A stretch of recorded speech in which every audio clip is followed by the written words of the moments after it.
Good evening. എല്ലാവർക്കും നമസ്കാരം. ഞാൻ ഡോക്ടർ റംഷാദ്. അഷ്റഫ് ഖാ കുറച്ച് നാളുകളായി ഇതുപോലൊരു പ്രോഗ്രാം കണ്ടക്ട് ചെയ്യണം, ഒരു ക്ലാസ് എടുക്കണമെന്ന് പറഞ്ഞിട്ട്. പക്ഷേ പ്രൊഫഷണൽ തിരക്കുകൾ കൊണ്ടല്ല, മറിച്ച് ചില പേഴ്സണൽ കാര്യങ്ങൾ കൊണ്ട് കുറച്ച് ഡിലേ ആയി. എന്നിരുന്നാലും ഇങ്ങനത്തൊരു ഉത്തരവാദിത്വം എന്നെ ഏൽപ്പിച്ച ചാറ്റിൽമയുടെ എല്ലാ അഡ്മിൻ പേരൻസിനും അതുപോലെ തന്നെ ഓരോ പാർട്ടിസിപ്പൻസിനും ഈ പ്രോഗ്രാമിലേക്ക് ഞാൻ ക്ഷണിക്കുകയാണ്. നമ്മുടെ ഇന്നത്തെ സബ്ജക്റ്റ് എന്ന് പറയുന്നത് need importance of data and nutrients ആണ്. എന്താണ് ഭക്ഷണം? നമ്മൾ ജനിച്ച കാലം മുതലേ ഭക്ഷണം കഴിക്കുന്നുണ്ട്. ഈ ഭക്ഷണം എന്ന് പറയുന്നത് നമ്മുടെ ശരീരത്തിന് പ്രവർത്തിക്കാൻ ആവശ്യമായ ഊർജവും കലോറിയും നമുക്ക് ലഭിക്കുന്നത് ഭക്ഷണത്തിൽ നിന്നുമാണ്. അപ്പം ആദ്യകാലം മുതലേ മനുഷ്യർ ഭക്ഷണം കഴിക്കുന്നുണ്ട്. പക്ഷേ അന്നത്തെ കാലഘട്ടത്തിൽ നിന്നും ഇന്നുള്ള പോലെയുള്ള ജീവിതശൈലി രോഗങ്ങൾ മനുഷ്യർക്ക് ഉണ്ടാവുന്നില്ല. അത് എന്തുകൊണ്ടാണെന്ന് വെച്ച് കഴിഞ്ഞാൽ, അന്ന് മനുഷ്യർ ഭക്ഷണം കഴിക്കുന്നത് വേട്ടയാടിയും നാച്ചുറൽ റിസോഴ്സിൽ നിന്നാണ്. പ്രോസസ്ഡ് ഫുഡ് അവർ കഴിക്കുന്നില്ല. വേവിച്ച് ഫുഡ് കഴിക്കാൻ തുടങ്ങിയത് കുറേ കാലഘട്ടത്തിന് ശേഷമാണ്. അപ്പോൾ ഇന്ന് നമുക്കറിയാം, ഒരു മൃഗങ്ങളും പക്ഷികളും അവർക്ക് ഷുഗറില്ല, കൊളസ്ട്രോൾ ഇല്ല, പ്രഷറില്ല. അവർ ഡോക്ടറെ കൺസൾട്ട് ചെയ്തോ ഡയറ്റീഷ്യനെ കൺസൾട്ട് ചെയ്തോ അല്ല അവർ ഫുഡ് കഴിക്കുന്നത്. കാരണം എന്താ? നാച്ചുറൽ റിസോഴ്സസ് ആണ് അവർ യൂട്ടിലൈസ് ചെയ്യുന്നത് എന്നുള്ളതാണ് അതിൻ്റെ പ്രധാന റീസൺ. ഒരു 3-4 ദശാബ്ദങ്ങൾക്ക് മുമ്പ് വരെ ഒരു കാർഡിയോളജി അല്ലെങ്കിൽ ഹാർട്ട് സംബന്ധമായ ഡിസീസുകൾ കുറവായിരുന്നു. അങ്ങനെ അതിനുശേഷം ഹാർട്ട് ഡിസീസുകൾ, ജീവിതശൈലി രോഗവുമായി ബന്ധപ്പെട്ട് ഹാർട്ട് ഡിസീസുകൾ കൂടാൻ തുടങ്ങിയപ്പോൾ കാർഡിയോളജി എന്ന ഡിസിപ്ലിൻ ഡെവലപ്പ് ആവുകയും കാർഡിയോളജിസ്റ്റ് എന്ന ഡോക്ടറുടെ സേവനം ആവശ്യമായി വരികയും ചെയ്തു. അതിനുശേഷം 2-3 ദശാബ്ദങ്ങൾക്ക് ശേഷം നെഫ്രോളജി അഥവാ കിഡ്നി സംബന്ധമായ കിഡ്നി ഫെയിലിയേഴ്സ് കൂടുന്നതിനനുസരിച്ച് കിഡ്നി സംബന്ധമായ രോഗങ്ങൾ കൂടുകയും അതനുസരിച്ച് നെഫ്രോളജി ഡെവലപ്പ് ചെയ്യുകയും ചെയ്തു. ഇതിനും എടുത്തു കഴിഞ്ഞാൽ നമ്മുടെ മോഡേൺ ഇറ വരുമ്പോഴാണെങ്കിൽ ക്യാൻസർ പേഷ്യൻസ് കൂടി. അതിനനുസരിച്ച് ഓങ്കോളജിയും റേഡിയോളജിയും ഡെവലപ്പായി. അപ്പം ഇത്ര രോഗങ്ങൾ, ജീവിതശൈലി രോഗങ്ങൾ കൂടുന്നതിനനുസരിച്ച് ഇത്തരം മെഡിക്കൽ പ്രൊഫഷൻസിൻ്റെ സോഷ്യൽ സ്റ്റാറ്റസും പ്രൊഫഷണൽ സ്റ്റാറ്റസും ഓഫ് കോഴ്സ് ഫിനാൻഷ്യൽ സ്റ്റാറ്റസും കൂടി. അപ്പോൾ ഇത്തരത്തിലുള്ള ലൈഫ് ഹാബിറ്റ്സ് ഇൽനെസ് കൂടുന്നതിനനുസരിച്ച് ഡയബറ്റോളജിയും അതുപോലെ തന്നെ ഡയറ്റീഷ്യൻസും ന്യൂട്രീഷ്യൻസിനെയൊക്കെ ആവശ്യമായി വന്നു. അപ്പോൾ ഇവിടെയാണ് നീഡ് അല്ലെങ്കിൽ importance of diet and nutrients എന്ന് പറയുന്നത്. നമ്മുടെ മുൻ തലമുറ എന്ന് പറയുന്നത് അവർക്കൊരു റൊട്ടീൻ ഉണ്ടായിരുന്നു. അവർ നല്ല രീതിയിൽ അധ്വാനിക്കും, അതുപോലെ തന്നെ നല്ലൊരു ഭക്ഷണക്രമവും അവർ ഫോളോ ചെയ്തിരുന്നു. അതുകൊണ്ട് തന്നെ ഇത്തരം ജീവിതശൈലി രോഗങ്ങളിൽ നിന്നും അവർ മോചിതരായിരുന്നു. പക്ഷെ നമ്മുടെ ഈ മോഡേൺ ഇറ അല്ലെങ്കിൽ ഈ ന്യൂ ജനറേഷൻ എന്ന് പറയുന്ന പുതിയ നമ്മുടെ കുട്ടികൾ, അതുപോലെ തന്നെയുള്ള ആളുകൾ, നമ്മുടെ ലൈഫ് സ്പാൻ എന്ന് പറയുന്നത് 65 ആയിരുന്നു. അത് ഓരോ വർഷവും കൂടുന്നതനുസരിച്ച് കേരളത്തിലെ, ഇന്ത്യയിലെ മറ്റു സ്റ്റേറ്റുകളെ സംബന്ധിച്ചിടത്തോളം കേരളത്തിൽ ലൈഫ് സ്പാൻ വളരെ കൂടുതലാണ്. അപ്പോൾ ഈ ലൈഫ് സ്പാൻ പതിയെ 65 എന്നുള്ളതിൽ നിന്നും 63, 62 എന്ന് പറഞ്ഞ് ഓരോ വർഷത്തിനനുസരിച്ച് കുറഞ്ഞുകൊണ്ടിരിക്കുന്നു. അതുപോലെ തന്നെ ഒരു 40-45 വയസ്സ് കഴിയുമ്പോഴേക്കും ഓരോ വ്യക്തിയും ക്രോണിക് ഇൽനെസ്സിന് അടിമയായിക്കൊണ്ടിരിക്കുന്ന ഒരു കാലഘട്ടത്തിലൂടെയാണ് നമ്മൾ കടന്നുപോയിക്കൊണ്ടിരിക്കുന്നത്. നമ്മളൊരു ട്രഡീഷണൽ ഫുഡ് കൾച്ചർ എന്ന് പറയുന്നത് ഒരു സംസ്കൃതൈസേഷൻ്റെ ഒക്കെ ഭാഗമായിട്ട് ആ സമയത്തുള്ള ആളുകൾ, എസ്പെഷ്യലി ബ്രാഹ്മിൻസിനെ പോലെ അപ്പർ കാസ്റ്റിനെ ഫോളോ ചെയ്യുകയും അവരുടെ ലൈഫ് സ്റ്റൈൽ അപ്ഗ്രേഡ് ചെയ്യുന്നതിൻ്റെ ഭാഗമായി അവരുടെ ജീവിതശൈലിയിലും വസ്ത്രധാരണത്തിലും എസ്പെഷ്യലി ഫുഡ് കൾച്ചർ, അതായത് നോൺ വെജ് കൾച്ചറിൽ നിന്നും വെജിറ്റേറിയൻ കൾച്ചറിലേക്ക് മാറുകയാണ് ഉണ്ടായത്. അത് മറ്റൊന്നും കൊണ്ടല്ല, ഭക്ഷണം ആ രീതിയിലുള്ള ഭക്ഷണക്രമത്തിലേക്ക് മാറുമ്പോൾ സ്വാഭാവികമായും ഇവർക്ക് ലഭിക്കുന്ന ആ ഒരു സോഷ്യൽ സ്റ്റാറ്റസ് കിട്ടും എന്നുള്ളൊരു മിസ്കൺസെപ്ഷനാണ് ഇതിന് കാരണം. പിന്നെ എടുത്തു പറയേണ്ടത് നമ്മുടെ ട്രഡീഷണൽ അല്ലെങ്കിൽ റിലീജിയസ് ഫുഡ് കൾച്ചേഴ്സാണ്. അതായത് മുസ്ലിംസിനെ സംബന്ധിച്ചിടത്തോളം പന്നിമാംസങ്ങൾ ഒഴിച്ചുള്ള മറ്റ് ഭക്ഷണങ്ങൾ, നോൺ വെജ് ഭക്ഷണങ്ങളാണ് കൂടുതലായിട്ട് പ്രിഫർ ചെയ്യുക. അതുപോലെ തന്നെ ക്രിസ്ത്യൻസിനെ സംബന്ധിച്ചിടത്തോളം ഒട്ടുമിക്ക ഭക്ഷണങ്ങളും അവർക്കങ്ങനെ ഇന്ന ഭക്ഷണം കഴിക്കുക, പിന്നെ രക്തം കൂടുതൽ ഉള്ള ബ്ലഡ് റിലേറ്റഡ് ആയിട്ടുള്ള ഫുഡ് കഴിച്ച് ബാക്കിയെല്ലാം അവർക്ക് അനുവദനീയമാണ്. അതുപോലെ തന്നെ ഹിന്ദു കൾച്ചറിൽ കൂടുതലായി അവർ പ്രിഫർ ചെയ്യുക വെജിറ്റേറിയനാണ്. എന്നിരുന്നാലും പല ബുക്സിലും നമുക്ക് കാണാൻ കഴിയും, അതിൽ അവരുടെ അവതാര പുരുഷന്മാരെല്ലാം തന്നെ നമ്മുടെ പല രീതിയിൽ ചില ആളുകൾ നോൺ വെജിറ്റേറിയൻ ആയിരുന്നു എന്ന് മെൻഷൻ ചെയ്യപ്പെട്ടിട്ടുണ്ട്. ഇത് എൻ്റെ കണ്ടെത്തലല്ല, റിസർച്ചേഴ്സ് പറയുന്നതാണ്. അപ്പോൾ ഇത് നമ്മുടെ വിഷയം ഇതല്ല. പക്ഷേ നമ്മുടെ ട്രഡീഷണൽ റിലീജിയസ് ഫുഡ് കൾച്ചറിൻ്റെ ഒരു പ്രിഫേസ് നൽകാൻ വേണ്ടി മാത്രമാണ് നമ്മൾ ഈ ഒരു സബ്ജക്റ്റിലേക്ക് കടന്നിരിക്കുന്നത്. ഓക്കെ, എല്ലാവർക്കും ഉള്ളൊരു സംശയമാണ്, നമ്മൾ എന്താണ് കഴിക്കേണ്ടത്, എങ്ങനെയാണ് കഴിക്കേണ്ടത്, എന്തിനാണ് ഡയറ്റ്, ആർക്കാണ് ഡയറ്റ്, എപ്പോഴാണ് ഡയറ്റ് ആവശ്യമായി വരിക എന്നുള്ളത്. ഓരോ ഭക്ഷണ പദാർത്ഥങ്ങൾ കഴിക്കുമ്പോഴും നമ്മുടെ ശരീരപ്രകൃതി അതിന് യോജിച്ചതാണോ, നമ്മുടെ മെഡിക്കൽ ഹിസ്റ്ററി, രോഗാവസ്ഥ അനുയോജ്യമാണോ എന്ന് നമ്മൾ തിരിച്ചറിയേണ്ടതാണ്. എന്നിട്ട് മാത്രമാണ് ഏത് ഭക്ഷണക്രമമാണ് നമ്മൾ തിരഞ്ഞെടുക്കേണ്ടത് എന്ന് തീരുമാനിക്കാൻ പാടുള്ളൂ. ഉപേക്ഷിക്കേണ്ട ഭക്ഷണങ്ങൾ ഉപേക്ഷിച്ചും കഴിക്കാൻ പറ്റുന്നതും അനുവദനീയമായതും ശരിയായ അളവിലും ശരിയായ രീതിയിലും കഴിക്കുമ്പോൾ എല്ലാ ഭക്ഷണവും നമുക്ക് ഉപയോഗിക്കാൻ സാധിക്കും. അതുപോലെ തന്നെ രോഗപ്രതിരോധ ശേഷി കൂട്ടാൻ സാധിക്കുന്ന ഭക്ഷണങ്ങൾ, അതുപോലെ അത്തരം ഭക്ഷണങ്ങൾ കഴിക്കുന്നതോടുകൂടി ഒട്ടുമിക്ക ജീവിതശൈലി രോഗങ്ങളെയും നമുക്ക് ഒരു പരിധി വരെ പ്രിവെൻറ്റ് ചെയ്ത് നിർത്താൻ സാധിക്കും. സൂപ്പർ ഫുഡ്സിനെ പറ്റിയാണ് നമ്മൾ പറയുന്നത്. ആരോഗ്യപ്രദമായ ഭക്ഷണങ്ങൾ. ഭക്ഷണത്തിൽ നമ്മൾ പ്രയോറിറ്റി കൊടുക്കുന്നത് മറ്റൊന്നിനുമല്ല, ടേസ്റ്റിനാണ്. ഏറ്റവും രുചിയുള്ള ഭക്ഷണമാണ് നാം കഴിക്കാൻ എല്ലാവർക്കും ഇഷ്ടം. എന്നാൽ ചില ഭക്ഷണങ്ങൾ നമ്മുടെ ശരീരത്തെ ദോഷകരമായി ബാധിക്കും. ഇത് നമ്മുടെ ശരീരത്തിലെ ഇത്തരം ഭക്ഷണങ്ങൾ കൊണ്ട് ലൈഫ് ത്രട്ടണിങ് ഇൽനെസ്സിലേക്ക് നയിക്കും. അതുപോലെ തന്നെ മറ്റ് ക്രോണിക് ഇൽനെസ്സിലേക്കും ഇത്തരം അൺഹെൽത്തി ഫുഡ് ബിഹേവിയർ ലീഡ് ചെയ്യുന്നതാണ്. നമ്മൾ കഴിക്കുന്ന ഭക്ഷണത്തിൽ രുചിക്ക് മാത്രം പ്രാധാന്യം നൽകാതെ ആരോഗ്യത്തിന് കൂടി പ്രാധാന്യം നൽകുമ്പോഴാണ് നമ്മുടെ ഭക്ഷണക്രമം നമുക്ക് ഉപയോഗപ്രദമാവുന്നത്. രുചിയില്ലാത്ത ഭക്ഷണത്തിൽ സൂപ്പർ ഫുഡ്സ് എന്ന് നമ്മൾ പലർക്കും അറിയാവുന്നതാണ്. അൺഹെൽത്തി ഫുഡ് ഹാബിറ്റ്സ് കാരണം ഉണ്ടാവുന്ന രോഗങ്ങൾ മാറ്റിയെടുക്കാൻ ഒറ്റ മാർഗമേ ഉള്ളൂ.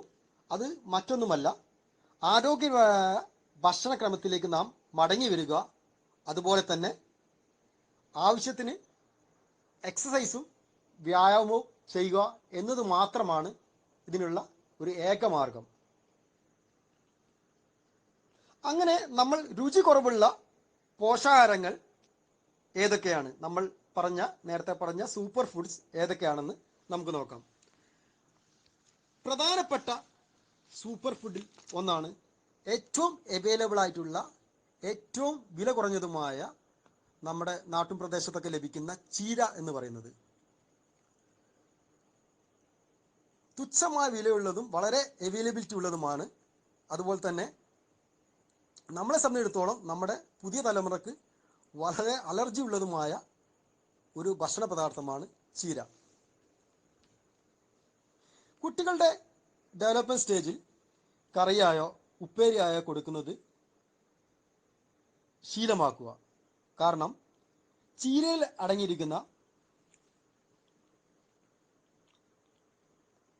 ഒരുപാട് ന്യൂട്രിയൻസ് ആണ് സ്വാദുപരമായിട്ട് ടേസ്റ്റ് പരമായിട്ട് പിന്നോട്ട് നിൽക്കുകയും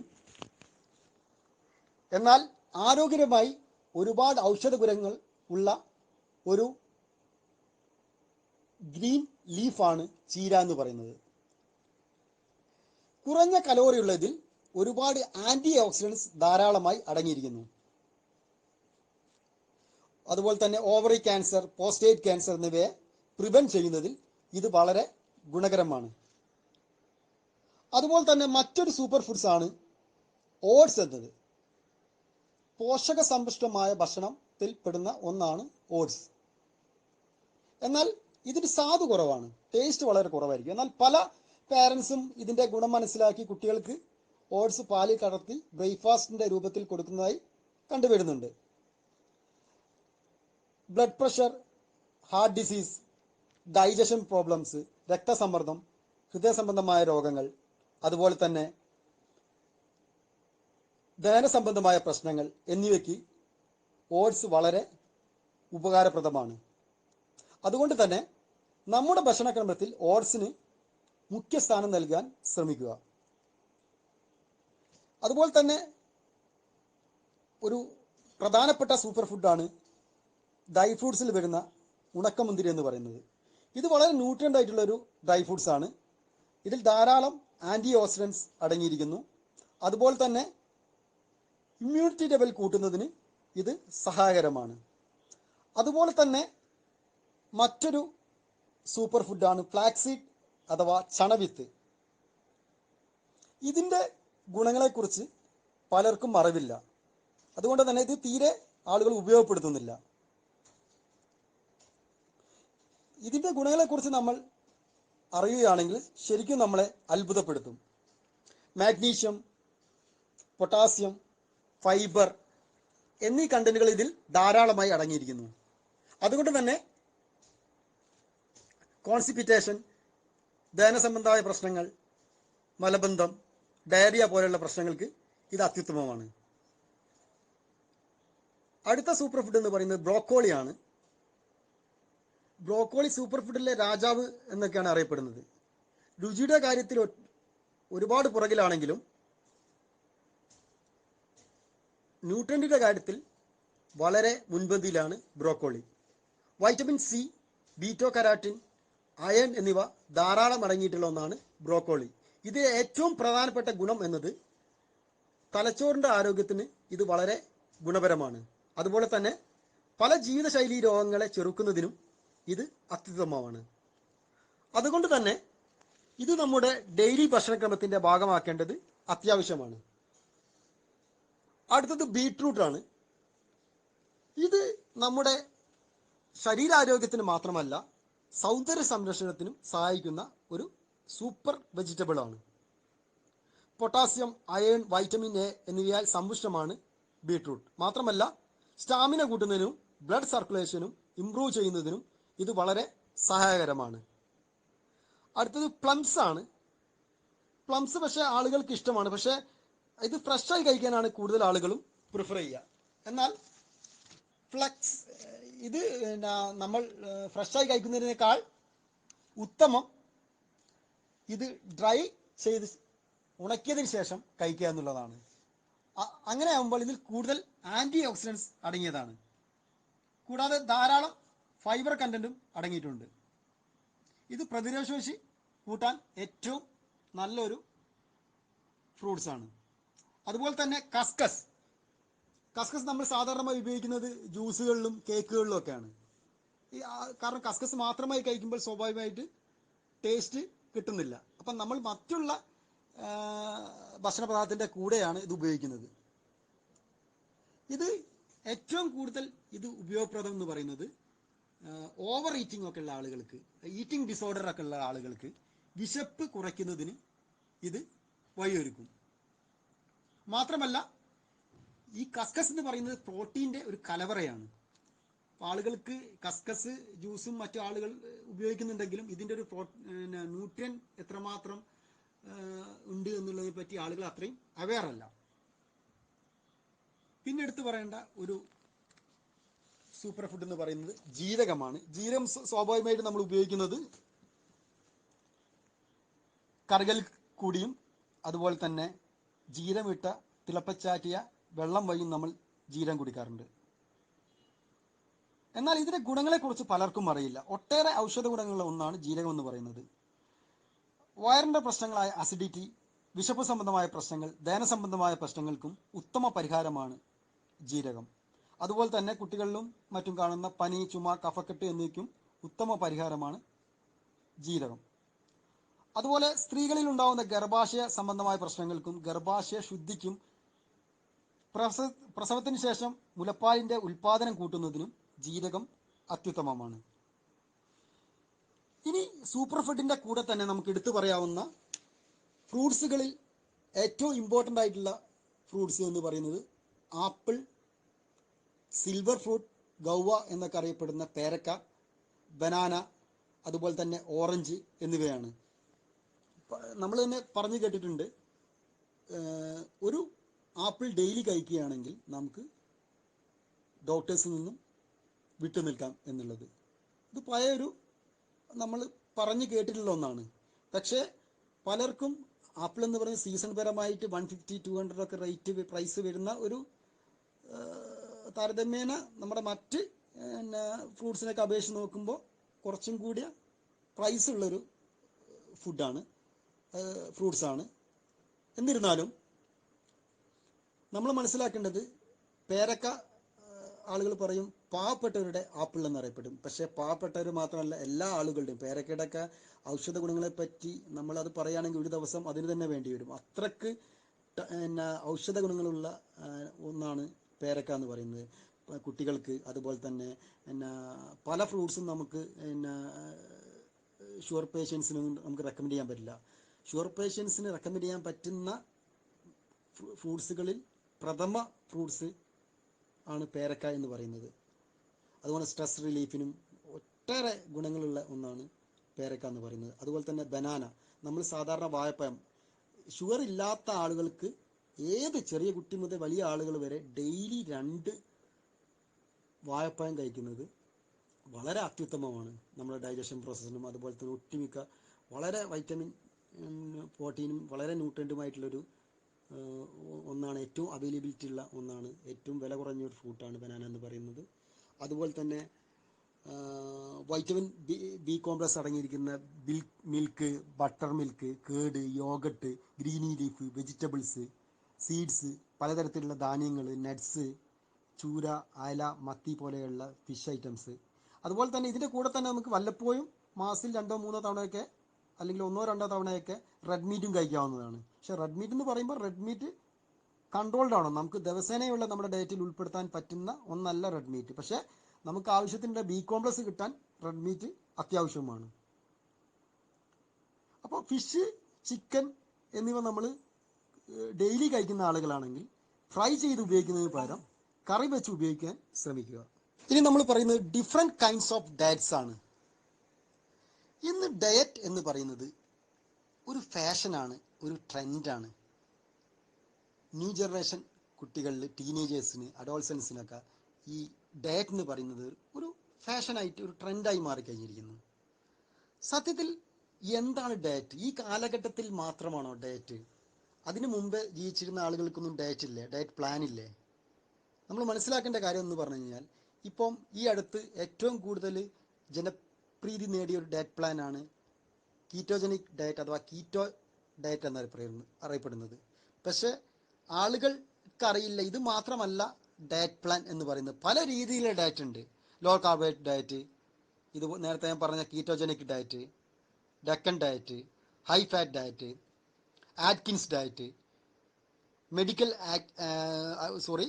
മോഡേൺ ആറ്റ്കിൻ ഡയറ്റ്സ്, അതുപോലെ തന്നെ modified keto diet, low carbo paleo, Mediterranean diet, South Beach diet, carb cycling, zero carb diet, European diet, western diet എന്ന് തുടങ്ങി പല രീതിയിൽ, പല കാലഘട്ടത്തിൽ പല രീതിയിലുള്ള ഡയറ്റുകൾ പല ആളുകളും അവതരിപ്പിച്ചിട്ടുണ്ട്. നമ്മൾ മനസ്സിലാക്കേണ്ട കാര്യം എന്ന് പറഞ്ഞു കഴിഞ്ഞാൽ, ഡയറ്റ് എന്ന് പറയുന്നത് നമ്മുടെ നാട്ടിൽ, ഞാനൊരു ഡയറ്റ് പ്ലാൻ ഉണ്ടാക്കി, അല്ലെങ്കിൽ നിങ്ങളുടെ ഓരോ ആളുകളും ഓരോ ഡയറ്റ് പ്ലാൻ ഉണ്ടാക്കി കഴിഞ്ഞാൽ അതിനൊരു പേരും കൊടുത്തു കഴിഞ്ഞാൽ അതൊരു ഡയറ്റ് പ്ലാനാണ്. ഓരോരുത്തരുടെയും 140 കോടി ജനങ്ങളുള്ള ഇന്ത്യയിൽ 140 കോടി പേരും ഓരോ ഭക്ഷണക്രമം ഫോളോ ചെയ്യുകയും അതിനൊരു പ്രത്യേക പേരിട്ടാൽ 140 കോടി ഡയറ്റ് പ്ലാൻസ് ഉണ്ടാവും. അപ്പോൾ ആളുകളുടെ വിചാരം നമ്മളൊരു ഡയറ്റ് പ്ലാൻ പ്രിഫർ ചെയ്യുമ്പോൾ അത് ഗൂഗിൾ വഴിയോ സോഷ്യൽ മീഡിയ വഴിയോ അല്ലെങ്കിൽ നമുക്ക് കിട്ടുന്ന യൂട്യൂബ് വഴിയോ ആവരുത്. ഓരോ ആളുകളുടെയും ഓരോ ഇൻഡിവിജ്വൽസിൻ്റെയും ശരീരപ്രകൃതി, ഹൈറ്റ്, വെയിറ്റ് ഇതെല്ലാം ഡിഫറെൻ്റ് ആയിരിക്കും. ഇതിനും അപ്പുറം ഒരാളുടെ മെഡിക്കൽ ഹിസ്റ്ററി, ഇത് വളരെ ഇമ്പോർട്ടൻ്റ് ആണ്. ഒരാളുടെ മെഡിക്കൽ ഹിസ്റ്ററി ഇതിനൊക്കെ അനുസരിച്ചായിരിക്കണം ഒരാൾ ഒരു ഡയറ്റ് പ്ലാൻ തിരഞ്ഞെടുക്കേണ്ടത്. നമ്മുടെ ശരീരത്തിന് എന്ത് കഴിക്കാൻ പറ്റും, നമ്മുടെ ശരീരത്തിന് എന്ത് കഴിക്കാൻ പാടില്ല, എന്ത് കഴിച്ചാൽ നമ്മുടെ ശരീരത്തിൽ അലർജി ഉണ്ടാക്കും എന്നൊക്കെ ഒരു വ്യക്തി അറിഞ്ഞു വെച്ചതിന് ശേഷം മാത്രമാണ് ഏത് തരത്തിലുള്ള ഭക്ഷണക്രമമാണ് തിരഞ്ഞെടുക്കേണ്ടതെന്ന് അയാൾ തീരുമാനിക്കേണ്ടത്. അല്ലാതെ മറ്റുള്ളവർ കാണുന്നതിനനുസരിച്ച്, മറ്റുള്ളവർ ചെയ്യുന്നതിനനുസരിച്ച്, പോപ്പുലറായി വരുന്നതിനനുസരിച്ച്, ഇനി ഡോക്ടേഴ്സ് ആണെങ്കിലും ഇനി പ്രൊഫഷണലി ഇതുമായിട്ട് ബന്ധമില്ലാത്ത, മെഡിക്കൽ ഫീൽഡുമായിട്ട് യാതൊരു ബന്ധമില്ലാത്ത ആളുകൾ ചെയ്യുന്ന അല്ലെങ്കിൽ അവർ പറയുന്നതനുസരിച്ച് ഡയറ്റ് പ്ലാൻ ഫോളോ ചെയ്യാം. ആർക്ക്? നോർമൽ ആളുകൾക്ക്, എത്തരത്തിലുള്ള ടീനേജേഴ്സിനും ഇവർക്കൊന്നും പ്രശ്നമില്ല. പക്ഷേ ക്രോണിക് ഇൽനെസ് ഉള്ള ആളുകൾ ഒരു കാരണവശാലും ഇത്തരത്തിലുള്ള ഡയറ്റുകൾ ഫോളോ ചെയ്യാൻ പാടില്ല. നമുക്കറിയാം, ഇൽനെസ് എന്ന് പറയുന്നത് ഒന്നിൻ്റെ ഡെഫിഷ്യൻസിയാണ് അല്ലെങ്കിൽ ഒന്നിൻ്റെ എക്സസ് ആണ്. അപ്പം നമ്മൾ കഴിക്കുന്ന ഭക്ഷണത്തിൽ കൂടെയാണ് നമുക്ക് വേണ്ട കലോറിയും എനർജിയും എല്ലാം ലഭിക്കുന്നത് ഞാൻ ഓൾറെഡി പറഞ്ഞു കഴിഞ്ഞു. അപ്പോൾ ഈ ഭക്ഷണക്രമത്തിൽ മാറ്റങ്ങൾ ഉണ്ടാകുമ്പോൾ അൺഹെൽത്തി ഫുഡ് ബിഹേവിയർ ഒരാൾ തുടർച്ചയായി കാലങ്ങളായി ഫോളോ ചെയ്യുമ്പോൾ ഇത്തരത്തിൽ പല രീതിയിലുള്ള ജീവിതശൈലി രോഗങ്ങളിലേക്ക് അത് ലീഡ് ചെയ്യും. പ്രഷർ, കൊളസ്ട്രോള്, അതുപോലെ തന്നെ ഷുഗർ, തൈറോയിഡ് പ്രോബ്ലംസ്, തൈറോയിഡ് ഗ്ലാൻസിൽ വരുന്ന പ്രശ്നങ്ങൾ, യൂറിക് ആസിഡ് ഇതുപോലെയുള്ള, അതുപോലെ തന്നെ ഏറ്റവും മാരകമായ ക്യാൻസർ പോലെയുള്ള രോഗങ്ങളിലേക്ക് ഇത് നയിക്കും. ഞാനിവിടെ പറഞ്ഞത് ഒരു ഹെൽത്തി ആയിട്ടുള്ള, നോർമലായിട്ടുള്ള ഒരു വ്യക്തി ഏതെങ്കിലും രീതിയിലുള്ള ഭക്ഷണക്രമം ഫോളോ ചെയ്യുന്നതിന് ഇവിടെ യാതൊരു പ്രശ്നവുമില്ല. പക്ഷേ ക്രോണിക് ഇൽനെസ് ഉള്ള ആളുകൾ ഒരു കാരണവശാലും ഇത്തരത്തിലുള്ള ഡയറ്റ് പ്ലാനുകൾ ഫോളോ ചെയ്യാൻ പാടില്ല. നമ്മളതിന് അനുവദിക്കരുത്. അതുപോലെ തന്നെ നമുക്ക് പലർക്കും അറിയാത്ത ഒന്നുണ്ട്, ബ്ലഡ് ഷുഗർ എന്ന രോഗം.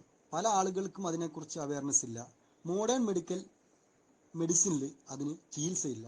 ശരിക്കും മാജിക് അമെൻമെൻറ്റ് ആക്ട് 1952 വന്നതിൽ 60ഓളം രോഗങ്ങൾ ചികിത്സിക്കാൻ പാടില്ല, മോഡേൺ മെഡിസിൻ ചികിത്സിക്കാൻ പാടില്ല എന്ന് പറയുന്ന ഇതിൽപ്പെട്ട ഒരു പ്രധാന രോഗമാണ് പ്രമേഹം എന്ന് പറയുന്നത്. പക്ഷേ ഡയബറ്റോളജി എന്ന് പറഞ്ഞൊരു ഡിപ്പാർട്ട്മെൻറ്റ് മോഡേൺ മെഡിസിൻ ഉണ്ട് എന്നുള്ളത് ഒരു വിരോധാഭാസമാണ്. പക്ഷേ നമ്മൾ മനസ്സിലാക്കേണ്ട കാര്യം, മോഡേൺ മെഡിസിൻ ട്രീറ്റ് ചെയ്യുന്നത് ഒരിക്കലും എന്തിനല്ല, പ്രമേഹത്തിനല്ല. പ്രമേഹം അല്ലെങ്കിൽ ബ്ലഡ് ഷുഗർ അധികമായതിനു ശേഷം ആളുകളിൽ ഉണ്ടാവുന്ന മറ്റ് ഇൽനെസ്സുകൾ, അതുവഴി വരുന്ന മറ്റ് ഇൻറ്റേർണൽ ഓർഗൻസിനെ ബാധിക്കുന്ന ഇൽനെസ്സുകൾ, അതിനെയാണ് മോഡേൺ മെഡിസിൻ ട്രീറ്റ് ചെയ്യുന്നത്. ജീവിതശൈലി രോഗങ്ങളിലൂടെയുള്ള രോഗങ്ങൾ നമ്മൾ മാറ്റാൻ അല്ലെങ്കിൽ അത് മാറ്റിയെടുക്കാൻ, അത് മാനേജ് ചെയ്യാൻ, അതിനെ പ്രിവെൻറ്റ് ചെയ്യാൻ ഒരേ ഒരു മാർഗമേ ഉള്ളൂ, നമ്മുടെ ജീവിതശൈലിയും ഭക്ഷണക്രമവും അതുപോലെ തന്നെ വ്യായാമവും. നമ്മൾ കണ്ടുവരുന്ന പുതിയൊരു ട്രെൻഡാണ് ഇതുപോലെ +2 പോലും എത്താത്ത 10th വരെ പഠിക്കുന്ന എസ്പെഷ്യലി പെൺകുട്ടികൾ, ടീനേജേഴ്സൊക്കെ ഈ ഡയറ്റ് ഫോളോ ചെയ്യും. ഈ യൂട്യൂബിൽ കണ്ടും മറ്റ് സോഷ്യൽ മീഡിയ വഴിയും വരുന്ന ഡയറ്റുകൾ ഫോളോ ചെയ്യും.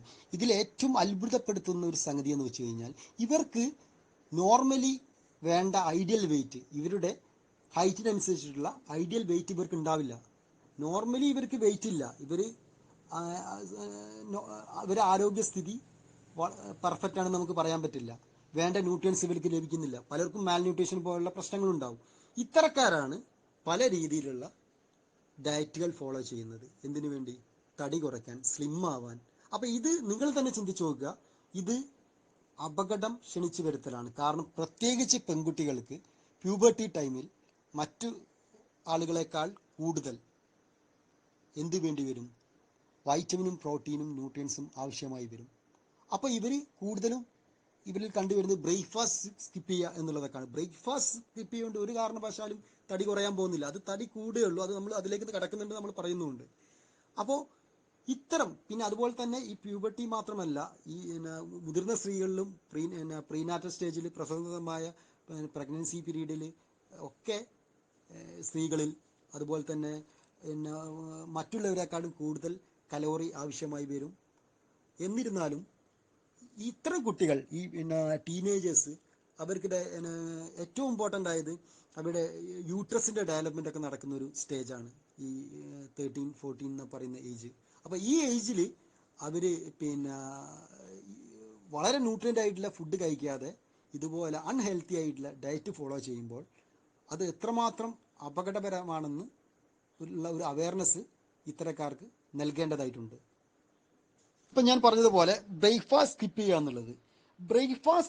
എന്നുള്ളത് ഒരിക്കലും ഇതുപോലെ ടീനേജേഴ്സിൽ മാത്രം കണ്ടുവരുന്ന ഒരു ബിഹേവിയർ അല്ല. മറിച്ച് പ്രൊഫഷണൽസ്, അതുപോലെ തന്നെ സ്റ്റുഡൻസ്, വർക്കിംഗ് പീപ്പിള്, അതുപോലെ തന്നെ ഗൾഫ് മേഖലയിലൊക്കെ വർക്ക് ചെയ്യുന്ന ആളുകൾ, പ്രവാസികളൊക്കെ ഇത്തരത്തിൽ ബ്രേക്ക്ഫാസ്റ്റ് പൂർണ്ണമായും സ്കിപ്പ് ചെയ്യുകയോ അല്ലെങ്കിൽ ലഘു ബ്രേക്ക്ഫാസ്റ്റുകൾ കഴിക്കുകയാണ് ഉണ്ടാകുന്നത്. ഇത് വളരെ ദോഷകരമാണ്. ശരിക്ക് ഒരു വ്യക്തിക്ക് വേണ്ട അന്നത്തെ ശാരീരികവും മാനസികവുമായ കലോറി ലഭിക്കുന്നത് ബ്രേക്ക്ഫാസ്റ്റിൽ നിന്നുമാണ്. നമ്മുടെ ബ്രേക്ക്ഫാസ്റ്റ് സമ്പുഷ്ടമായിരിക്കണം, ന്യൂട്രൻ്റ് ആയിരിക്കണം, എസ്പെഷ്യലി പ്രോട്ടീൻ കണ്ടന്റ് ഉൾപ്പെട്ടതായിരിക്കണം. ഇതിൻ്റെ ഏറ്റവും വലിയൊരു അഡ്വാൻറ്റേജ് എന്ന് പറയുന്നത് തുടർന്ന് അങ്ങോട്ടുള്ള കാലറി കൺസപ്ഷൻ കുറയ്ക്കാൻ ബ്രേക്ക്ഫാസ്റ്റിലൂടെ സാധിക്കും. ഇത് ഷുഗർ, പ്രഷർ പോലുള്ള രോഗത്തെ ഒരു പരിധിവരെ നിയന്ത്രിക്കുന്നത് സഹായകരമാണ്. നേരത്തെ പറഞ്ഞതുപോലെ നമ്മുടെ ശരീരത്തിൽ ബ്ലഡ് ഷുഗർ ബാലൻസ് ചെയ്ത് നിലനിർത്തുന്നതിനും ടയർഡ്നെസ്, സ്ട്രെസ്സും കുറയ്ക്കാനും ബ്രേക്ക്ഫാസ്റ്റ് ഹെൽപ്ഫുള്ളാണ്. അതുപോലെ തന്നെ റെഗുലറായി ബ്രേക്ക്ഫാസ്റ്റ് കഴിക്കുന്നവർ ലൈഫ് ഹാബിറ്റ്സ് ഡിസീസസ് ആയ ഷുഗർ, പ്രഷർ, അതുപോലെ തന്നെ ഹാർട്ട് ഡിസീസസ് പോലെയുള്ള രോഗങ്ങൾ വരാനുള്ള സാധ്യത കുറവാണെന്ന് റിസർച്ചേഴ്സ് തെളിയിച്ചിട്ടുണ്ട്. ഹൈലി ന്യൂട്രിയൻ്റ് ആയിട്ടുള്ള ബ്രേക്ക്ഫാസ്റ്റ് കഴിക്കുന്നത് വഴി നമ്മൾക്ക് ഓവർ ഈറ്റിംഗ് പോലെയുള്ള ആളുകൾ, അല്ലെങ്കിൽ അപ്പറ്റൈറ്റ് പ്രോബ്ലംസ് ഉള്ള ആളുകൾ, വിശപ്പ് സംബന്ധമായ ഈറ്റിംഗ് ഡിസോർഡേഴ്സ് ഒക്കെ ഉള്ള ആളുകൾക്ക് ബ്രേക്ക്ഫാസ്റ്റ് സമ്പുഷ്ടമാകുന്നത് വളരെ ഗുണകരമാണ്. നമ്മൾ നേരത്തെ പറഞ്ഞതുപോലെ പ്രവാസികളുടെ കാര്യങ്ങൾ എടുക്കുകയാണെങ്കിൽ അവർ എന്താണോ ഹെൽത്തി ബിഹേവിയർ അതിൻ്റെ നേരെ ഓപ്പോസിറ്റാണ് അവർ ചെയ്യുന്നത്. അവരുടെ ജോലിയുടെ പ്രത്യേകത ആയിരിക്കാം, അവരുടെ ജീവിത സാഹചര്യങ്ങളുടെ പ്രത്യേകത ആയിരിക്കാം. ഒരാൾക്ക് ഏറ്റവും കൂടുതൽ ഭക്ഷണം കഴിക്കാൻ പറ്റുന്ന, എന്ത് ഭക്ഷണവും കഴിക്കാൻ പറ്റുന്ന, മറ്റ് രോഗങ്ങൾ ഇല്ലാത്ത ആളുകളെ സംബന്ധിച്ചിടത്തോളം അവർക്ക് ഏത് തരത്തിലുള്ള ഭക്ഷണവും അമിതമായി കഴിക്കാൻ ആഗ്രഹമുള്ള ആളുകൾക്ക് ഒരൊറ്റ മാർഗ്ഗമേ ഉള്ളൂ, അത് എല്ലാ ഭക്ഷണവും ബ്രേക്ക്ഫാസ്റ്റിൽ ഉൾപ്പെടുത്തുക. എന്നിട്ട് ലഞ്ചും മറ്റുള്ള ഭക്ഷണങ്ങളും ലഘുഭക്ഷണങ്ങളും ഡിന്നറൊക്കെ കുറച്ച് കൊണ്ടുവരിക എന്നുള്ളത്. അപ്പോൾ ഇത്തരം ആളുകൾ, പ്രവാസ ലോകത്തൊക്കെയുള്ള ആളുകൾ ചെറിയ ലഘുഭക്ഷണമായിട്ട് ബ്രേക്ക്ഫാസ്റ്റ് കഴിക്കും, വല്ല ബ്രെഡോ അല്ലെങ്കിൽ അങ്ങനെ ലഘുഭക്ഷണമായിട്ട് കഴിക്കും. അപ്പോൾ ഇതിൻ്റെ പ്രശ്നം എന്ന് പറഞ്ഞു കഴിഞ്ഞാൽ സ്വാഭാവികമായിട്ട് ഇത്തരം ലഞ്ചിനും ഇതുപോലെ നോർമലായിട്ട് കഴിക്കും. അതിനുശേഷം ഏറ്റവും ഏർലിയസ്റ്റ് ആയിട്ട് കഴിക്കേണ്ട ഡിന്നർ ഏറ്റവും മിഡ് നൈറ്റിലേക്ക് മാറ്റി വയ്ക്കുകയും, വളരെ ഡൈജഷൻ പ്രോസസ്സ് തീരെ നടക്കാത്തൊരു സമയമാണ് നൈറ്റ് എന്ന് പറയുന്നത്, ആഫ്റ്റർ 7 PM. ഒരിക്കലും നമ്മൾ അപ്പോൾ ഡിന്നറിൻ്റെ വിഷയത്തിൽ നമ്മൾ കിടക്കുന്നുണ്ട്, അതിന് മുമ്പേ പറയുന്നതാണ്. അപ്പോൾ സ്വാഭാവികമായിട്ട് ഈ ഗ്രിൽഡ് ജങ്ക് ഫുഡ്സ്, അതുപോലെ തന്നെ പ്രോസസ്ഡ് ഫുഡ്, ഇതിൻ്റെ കൂടെ തന്നെ സോഫ്റ്റ് ഡ്രിങ്ക്സ്, ഇതൊന്നും അല്ലെങ്കിൽ അറേബ്യൻ ഫുഡ്സ്, റൈസ് പോലെയുള്ള, ബിരിയാണി പോലെയുള്ള, അല്ലെങ്കിൽ റെഡ് മീറ്റ് പോലെയുള്ള, ചിക്കൻ, ഫിഷ് പോലെയുള്ള ഫുഡ് വളരെ അമിതമായി കഴിക്കുന്നു. ഇവരുടെ മോർണിംഗിലുള്ള ഫുഡും അതുപോലെ തന്നെ ലഞ്ചും വളരെ മിതമായത്. എന്നിട്ട് നേരെ ഓപ്പോസിറ്റായിട്ട് ഏറ്റവും ലഘുവായ ഫുഡ് കഴിക്കേണ്ട സമയത്ത് അത് മിഡ് നൈറ്റിൽ വളരെ അൺഹെൽത്തി ഫുഡ് കഴിക്കുന്നു. അതുകൊണ്ട് തന്നെയാണ് ഇവർക്ക് ഒരു 40-45 ഏജ് ആകുമ്പോൾ സ്വാഭാവികമായിട്ട് ഗൾഫിൽ പ്രവാസികൾക്ക് ഇതുപോലത്തെ ഷുഗർ, പ്രഷർ, കൊളസ്ട്രോൾ പോലുള്ള ജീവിതശൈലി രോഗങ്ങൾക്ക് അടിമപ്പെടുകയാണ് ഉണ്ടാകുന്നത്. ഇതിനെക്കുറിച്ചൊരു അവയർനെസ് ഇവർ ഇല്ലാത്തതാണ് ഇതിന് കാരണം. ഇപ്പോൾ ഇവർ ടോട്ടൽ ക്വാണ്ടിറ്റിയാണ് എടുക്കുന്നത്. ഇവർ ടോട്ടൽ ക്വാണ്ടിറ്റി എടുക്കുന്നു. ഞാൻ ഫുഡ് കഴിക്കുന്നത് വളരെ കുറവാണ്, 2 നേരം വളരെ മിനിമം ഫുഡ് കഴിക്കുന്നു, പക്ഷെ 1 നേരം മാക്സിമം ഫുഡ് കഴിക്കുന്നു. പക്ഷെ ഇത് കഴിക്കേണ്ടത് നേരെ ഓപ്പോസിറ്റാണ്. അവിടെയാണ് പ്രശ്നം. ഇവിടെ ആളുകളുടെ ഭക്ഷണക്രമം, ഞാൻ ഡെയിലി റെഡ് മീറ്റ് കഴിക്കുന്നു, ഞാൻ ഡെയിലി, നമുക്ക് എന്തും കഴിക്കാം, ആരോഗ്യമായ വ്യക്തിക്ക് എല്ലാം കഴിക്കാം. പക്ഷെ അത് കഴിക്കുന്നത് അതിൻ്റെതായ സമയമുണ്ട്, അതിൻ്റെതായ രീതിയിൽ കഴിക്കണം, അതിൻ്റെ ക്വാണ്ടിറ്റിയിൽ കഴിക്കണം. ഒരു നല്ലൊരു ഭക്ഷണക്രമം വേണം. അത് വളരെ ഇമ്പോർട്ടൻ്റ് ആണ്. ഇനി നമ്മൾ വളരെ ഇമ്പോർട്ടൻ്റ് ആയിട്ടുള്ള ഒരു സെക്ഷനിലേക്കാണ് കിടക്കുന്നത്. Eating disorders, over eating, under eating, apatite problems ഒക്കെയാണ് നമ്മൾ പറയുന്നത്. എങ്ങനെയാണ് വിശപ്പ് കൺട്രോൾ ചെയ്യുന്നത്? പല ആളുകളും ചോദിക്കുന്നതാണ്, അമിത വിശപ്പുണ്ട്, അതെങ്ങനെ കൺട്രോൾ ചെയ്യാൻ പറ്റും എന്നുള്ളത്. പലർക്കും വിശപ്പ് നിയന്ത്രിക്കാൻ സാധിക്കില്ല. എത്ര കഴിച്ചാലും വയറ് നിറഞ്ഞൊരു ഫീൽ ഉണ്ടാവില്ല, വീണ്ടും വീണ്ടും ഭക്ഷണം കഴിക്കുമെന്ന് തോന്നും. ഇത് വളരെ പല ആളുകളിലും വളരെ സാധാരണമായി കണ്ടുവരുന്ന ഒരു ഹാബിറ്റാണ്. മെയിൻ മീൽ കഴിച്ചതിന് ശേഷവും വീണ്ടും വീണ്ടും വിശപ്പ് കൂടുകയും ഭക്ഷണം ആധിക്യവും എന്നുള്ളത്. എന്നാൽ ഇത് നമ്മൾ ശ്രദ്ധിക്കേണ്ട കാര്യം എന്ന് വെച്ചാൽ, ഇതിൻ്റെ റൂട്ട് കോസ് സൈക്കോളജിക്കൽ ആണോ എന്ന് നമ്മൾ ടെസ്റ്റ് ചെയ്യേണ്ടതുണ്ട്. ഈറ്റിംഗ് ഡിസോർഡർ എന്ന് പറയുന്നത്, അല്ലെങ്കിൽ ഓവർ ഈറ്റിംഗ്, അണ്ടർ ഈറ്റിംഗ് എന്നൊക്കെ പറയുന്നത് ഡിപ്രഷൻ്റെ ഒരു മേജർ സിംറ്റമാണ്. അതായത് അങ്ങനത്തെ ഡിപ്രഷൻ്റെ മറ്റ് symptoms, restlessness, mood swings, anxiety, insomnia or hyposomnia, deficit യൂറിനസി പോലെയുള്ള മറ്റുള്ള സിംറ്റംസും ഉണ്ടെങ്കിൽ നമ്മളൊരു മെൻ്റൽ ഹെൽത്ത് പ്രൊഫഷനെ സമീപിക്കുകയും ഇത് ഈറ്റിംഗ് ഡിസോർഡർ അല്ല എന്ന് നിർണ്ണയിക്കുകയും വേണം. അപ്പോൾ അതിൻ്റെ കൂടെ തന്നെ എങ്ങനെയാണ് നമ്മൾ ഈ അമിത വിശപ്പിനെ കൺട്രോൾ ചെയ്യുന്നത്, അതിന് എന്തൊക്കെ മാർഗങ്ങളാണ് സ്വീകരിക്കുന്നത് എന്നാണ് നമ്മൾ അടുത്തായി പറയാൻ പോകുന്നത്. നമ്മുടെ വിശപ്പിനെ നിയന്ത്രിക്കുന്നത് 2 ഹോർമോണാണ്. ഗ്രലിൻ, ലെപ്റ്റമിൻ എന്നറിയപ്പെടുന്ന 2 ഹോർമോൺസ്. നമ്മുടെ ശരീരത്തിന് വിശപ്പ് എന്ന ഇമോഷൻസ് ബ്രെയിനിലേക്ക് കൊടുക്കുന്ന ഹോർമോണാണ് ഗ്രലിൻ എന്ന് പറയുന്നത്. അതുപോലെ തന്നെ നമ്മൾ ഫുഡ് കഴിച്ച് കഴിഞ്ഞാൽ നമ്മൾ സാറ്റിസ്ഫൈഡ് ആയി എന്നത് ആ ഒരു ഫീലിംഗ് സ്റ്റൊമക്കിൽ നിന്ന് ബ്രെയിനിലേക്ക് പാസ് ചെയ്യുന്നത് ലെപ്റ്റിൻ എന്ന് പറയുന്ന ഹോർമോണാണ്. ഈ ലെപ്റ്റിനും ഗ്രലിനും നോർമലായി അല്ലെങ്കിൽ പ്രോപ്പറായി ഫങ്ഷൻ ചെയ്തില്ലെങ്കിൽ നമുക്ക് ഈറ്റിംഗ് ഡിസോർഡേഴ്സ് ഉണ്ടാവാം, അമിതമായ വിശപ്പുണ്ടാവാം. അപ്പോൾ ഇതിൻ്റെ ഡിസ്ഫങ്ഷൻ ആണ് അപ്പറ്റൈറ്റ് പ്രോബ്ലംസിന് കാരണമാവുന്നത്. ഗ്രലിൻ്റെ അളവ് കൂടുമ്പോൾ നമുക്ക് ക്രമാതീതമായി വിശപ്പ് കൂടും. എന്നാൽ നാം കഴിക്കുന്ന ഫുഡിലെ കൊഴുപ്പിൽ നിന്നുമാണ് ഈ ലെപ്റ്റിൻ പ്രൊഡ്യൂസ് ചെയ്യിക്കുന്നത്. ഇതാണ് നമുക്ക് വിശപ്പ് മാറ്റാൻ സഹായമാവുന്നത്. ഇത്തരത്തിൽ അപ്പറ്റൈറ്റ് പ്രോബ്ലംസ് എങ്ങനത്തെ ആളുകൾക്കാണ് ഇതുപോലത്തെ അമിത വിശപ്പ് വരിക എന്ന് ചോദിച്ചു കഴിഞ്ഞാൽ, പ്രമേഹ രോഗികൾക്ക് ഇത്തരം പ്രശ്നങ്ങൾ ഉണ്ടാവാം. അതുപോലെ തന്നെ പ്രമേഹ രോഗസാധ്യത ഉള്ളവരും, ജനറ്റിക്കലി പാരൻസിന് പ്രമേഹമുള്ളവർ, അല്ലാതെ പ്രമേഹ രോഗ സാധ്യതയുള്ള ആളുകളിലൊക്കെ, അതുപോലെ തന്നെ ഒബ്സിറ്റി ഉള്ളവരിൽ, അമിതവണ്ണം ഉള്ളവരിലൊക്കെ ഈ ലെപ്റ്റിൻ പ്രൊഡ്യൂസ് ചെയ്യാത്തത്, അത് പ്രോപ്പറായി ഫങ്ഷൻ ചെയ്യാത്തതും ഇതുപോലെ അമിത വിശപ്പിന് കാരണമാകും. ഇതിനെയാണ് ലെപ്റ്റിൻ റെസിസ്റ്റൻസ് എന്ന് പറയുന്നത്. അപ്പോൾ ഇത് ഫിസിക്കൽ റീസൺ മാത്രമല്ല. നമ്മൾ നേരത്തെ പറഞ്ഞ പോലെ ഡിപ്രഷൻ, ആങ്സൈറ്റി, സ്ട്രെസ്, അതുപോലെ തന്നെ ഹൈപ്പർ ടെൻഷൻ, അപ്പോൾ ഇമോഷണൽ ഇംബാലൻസസും അല്ലെങ്കിൽ സൈക്കോളജിക്കൽ റീസൺസും ഉള്ളവർക്കും ഇതുപോലെയുള്ള ലെപ്റ്റിൻ റെസിസ്റ്റൻസ് ഉണ്ടാവാനുള്ള സാധ്യത വളരെ കൂടുതലാണ്.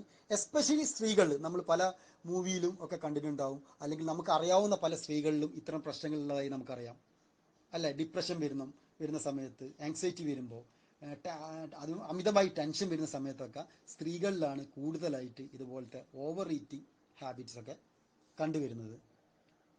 ഇത്തരം അമിതമായി ഫുഡ് കഴിക്കുന്ന ഈ അമിതവണ്ണവും പൊണ്ണത്തടിയൊക്കെ ഉള്ള ആളുകൾ, ഇനി അതല്ല നോർമലായിട്ടുള്ള ആളുകളിൽ വരെ ഈ ഒരു പ്രശ്നം ഉണ്ടാവും. ഈ അപ്പറ്റൈറ്റ് പ്രോബ്ലംസ് ഉണ്ടാവും, അല്ലേ? അമിത വിശപ്പ്, ഓവർ ഈറ്റിംഗ് നമ്മൾ കാണും. അപ്പോൾ ഇവർ പറയുന്ന ഒരു ന്യായീകരണമാണ്, എൻ്റെ സ്റ്റൊമക്ക് വലുതാണ്, അതുകൊണ്ട് തന്നെ എനിക്ക് കൂടുതൽ ഭക്ഷണം വേണ്ടി വരും, കുറച്ച് കഴിച്ചാൽ മതിയാവില്ല, അത് എൻ്റെ പ്രശ്നമല്ല സ്റ്റൊമക്കിൻ്റെ പ്രശ്നമെന്ന് ആളുകൾ പറയാം. നമ്മൾ മനസ്സിലാക്കേണ്ട ഒരു കാര്യം, നമ്മൾ കഴിക്കുന്നതിനനുസരിച്ച് സ്ട്രെച്ചബിളാണ്. അതായത് നമ്മൾ കഴിക്കുന്നതിനനുസരിച്ച് ചെറുതാവുകയും വലുതാവുകയും ചെയ്യുന്ന ഒന്നാണ് നമ്മുടെ സ്റ്റൊമക്ക് എന്ന് പറയുന്നത്. അപ്പോൾ ഇതിനെ പ്രിവെൻറ്റ് ചെയ്യാൻ, ഇതിനെ പ്രതിരോധിക്കാൻ, ഈ അമിത വിശപ്പ് പ്രതിരോധിക്കാൻ, അപ്പോൾ അമിത വിശപ്പുള്ള ഒരു വ്യക്തി എത്ര ഡയറ്റ് പ്ലാൻ ചെയ്താലും, എത്ര ഭക്ഷണക്രമം ചെയ്താലും, എത്ര എക്സസൈസ് ചെയ്താലും ഇതിനൊരു റിസൾട്ടും ഉണ്ടാവില്ല. അപ്പോൾ മുന്നോട്ട് പോകുന്നതിനനുസരിച്ച് പല ജീവിതശൈലി രോഗങ്ങളിലേക്കും ഇത് കൊണ്ടെത്തിക്കുകയാണ് ചെയ്യുക. അപ്പോൾ ഇത്തരം രോഗങ്ങളെ പ്രിവെൻറ്റ് ചെയ്യാൻ എന്ത് ചെയ്യണം? ഇതിനെ പ്രിവെൻറ്റ് ചെയ്യാനുള്ള ഒന്നാമത്തെ മാർഗം എന്ന് പറയുന്നത്, നമ്മൾ ഒരിക്കലും, വളരെ ഇമ്പോർട്ടൻ്റ് ആണ്, ഭക്ഷണം കഴിക്കാൻ ലേറ്റ് ആവരുത്. അതായത് ഓവറായിട്ട് വിശക്കുന്നത് വരെ നമ്മൾ ഭക്ഷണം കഴിക്കാൻ വേണ്ടി വെയിറ്റ് ചെയ്യരുത്. മിതമായ വിശപ്പ് വരുമ്പോൾ, അല്ലെങ്കിൽ വിശപ്പ് വരുന്ന ഉടനെ നമ്മൾ ഭക്ഷണം കഴിക്കാൻ ശ്രമിക്കുക. ഇനി നമ്മൾക്ക് അങ്ങനത്തെ ഒരു സാഹചര്യമില്ല, സിറ്റുവേഷൻ ഇല്ല, നമ്മൾ ട്രാവലിങ്ങിലാണ്, പുറത്താണ്, അങ്ങനത്തെ ഒരു സിറ്റുവേഷൻ വരുമ്പോൾ നമ്മൾ വയറ് കാലിയാക്കിയിരിക്കാതെ ലഘുഭക്ഷണമെങ്കിലും കഴിച്ച് താൽക്കാലികം വിശപ്പിനെ ശമിക്കാൻ ശ്രമിക്കേണ്ടതാണ്. നമ്മൾ അമിത വിശപ്പുള്ള സമയത്ത്, അതുവരെ ഭക്ഷണം കഴിക്കാതെ കൂടുതൽ വിശപ്പുള്ള സമയത്ത് നമ്മൾ മെയിൻ മീൽ എടുക്കാൻ വേണ്ടി പോയി കഴിഞ്ഞാൽ, നമ്മൾ നേരത്തെ പറഞ്ഞ പോലെ ഗ്രലിൻ എന്ന് പറയുന്ന എൻസൈം വളരെയധികം പ്രൊഡ്യൂസ് ചെയ്യപ്പെടുകയും എത്ര കഴിച്ചാലും നമുക്ക് വിശപ്പ് മാറാത്ത ഒരവസ്ഥ, ആ ഒരു ഫീലിംഗ് വരാതിരിക്കുകയും ചെയ്യും.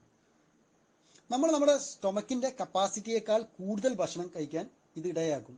അപ്പോൾ സ്വാഭാവികമായിട്ട് നമുക്കറിയാം, ഓട്ടിസ്റ്റിക് ഒക്കെ ആയിട്ടുള്ള MR ഒക്കെ ആയിട്ടുള്ള ആളുകൾക്ക് നമ്മൾ അറിയാം, അവർ എത്ര ഭക്ഷണം കഴിച്ചു കഴിഞ്ഞാൽ അവർക്ക് ആ ഒരു എൻസൈമിൻ്റെ ഡിസ്ഫങ്ഷനാണ് ഇതിന് കാരണം. അപ്പോൾ അവർക്ക് അതുപോലെയുള്ള ആളുകളിലൊക്കെ നമ്മളെന്താ ചെയ്യുക, ഒരു മിനിമം ക്വാണ്ടിറ്റി ആയി എന്ന് തോന്നിക്കഴിഞ്ഞാൽ പേരൻസ് ഭക്ഷണം കൊടുക്കുന്നത് നിർത്തുകയാണ് ചെയ്യുക. അതുപോലെ തന്നെയാണ് മറ്റുള്ളവരിലും. നമ്മൾ അമിത വിശപ്പ് ആവുന്നതിന് മുമ്പേ തന്നെ ലൈറ്റ് ഫുഡെങ്കിലും കഴിക്കാൻ ശ്രമിക്കുക. എന്നിട്ട് ഒരു അരമണിക്കൂറിന് ശേഷം അല്ലെങ്കിൽ ഒരു മണിക്കൂറിന് ശേഷം മെയിൻ മീൽ എടുക്കാൻ ശ്രമിക്കുക. പിന്നെ നമ്മൾ ശ്രദ്ധിക്കേണ്ടത് മറ്റൊരു കാര്യം എന്ന് പറഞ്ഞാൽ, ഫുഡ് ഒരിക്കലും നമ്മൾ ഫാസ്റ്റായി വാരി വലിച്ച് കഴിക്കരുത്. ഇതൊരു ബാഡ് ഹാബിറ്റാണ്. അപ്പോൾ ഇത് സ്റ്റൊമക്കിൻ്റെ ഫങ്ഷനെ തെറാറിലാക്കും, ഡൈജഷൻ പ്രോബ്ലംസൊക്കെ പ്രശ്നത്തിലാവും. നമ്മൾക്ക് തന്നെ അറിയാം, അതായത് ഫുഡിൻ്റെ ഒരു ക്വാണ്ടിറ്റി കൂടിയാൽ എന്തൊക്കെ പ്രശ്നങ്ങൾ ഉണ്ടാവും, അല്ലെങ്കിൽ കഴിക്കാൻ പാടില്ല എന്ന് നമുക്കറിയാം. പക്ഷെ നമ്മൾക്ക് വിശപ്പ് മാറില്ല. അപ്പോൾ ഫുഡ് സമയമെടുത്ത് നല്ലവണ്ണം ചവച്ചരച്ച് കഴിക്കുന്നതാണ് ഏറ്റവും ഉത്തമം. അപ്പോൾ കുറഞ്ഞ സമയം കൊണ്ട് ഫുഡ് കഴിക്കുമ്പോൾ സ്വാഭാവികമായിട്ട് ഓവർ ഈറ്റിംഗ് ഉണ്ടാവില്ല. കാരണം വിശപ്പിനെ സാറ്റിസ്ഫൈ ചെയ്യാൻ വളരെ യൂസ്ഫുള്ളാണിത്.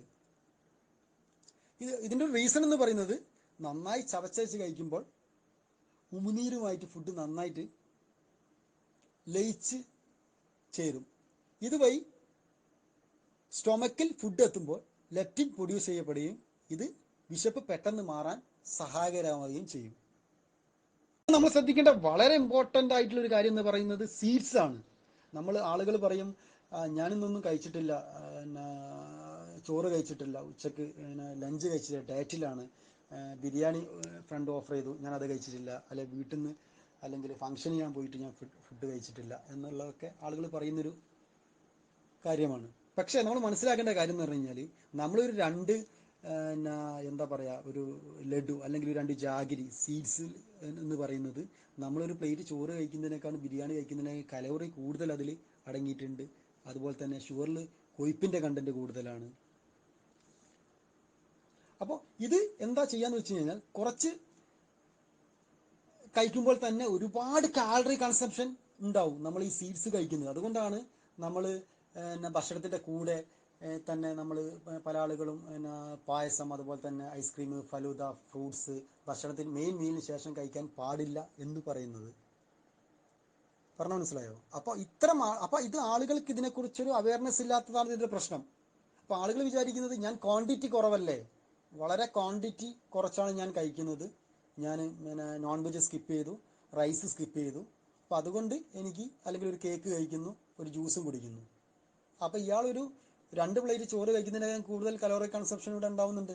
അത് അയാൾക്ക് മനസ്സിലാവുന്നില്ല. അതുകൊണ്ടാണ് നമ്മൾ ഭക്ഷണക്രമത്തിനെ കുറിച്ച് കൺസെപ്ഷൻ ഇല്ലാതെ, അതിനെക്കുറിച്ചുള്ളൊരു ധാരണ ഇല്ലാതെ നമ്മൾ ഏതെങ്കിലും രീതിയിൽ ഭക്ഷണം കഴിക്കുന്നതുകൊണ്ട് നമ്മൾ വിചാരിക്കുന്ന രീതിയിലുള്ള ഗുണങ്ങൾ കിട്ടുന്നില്ല.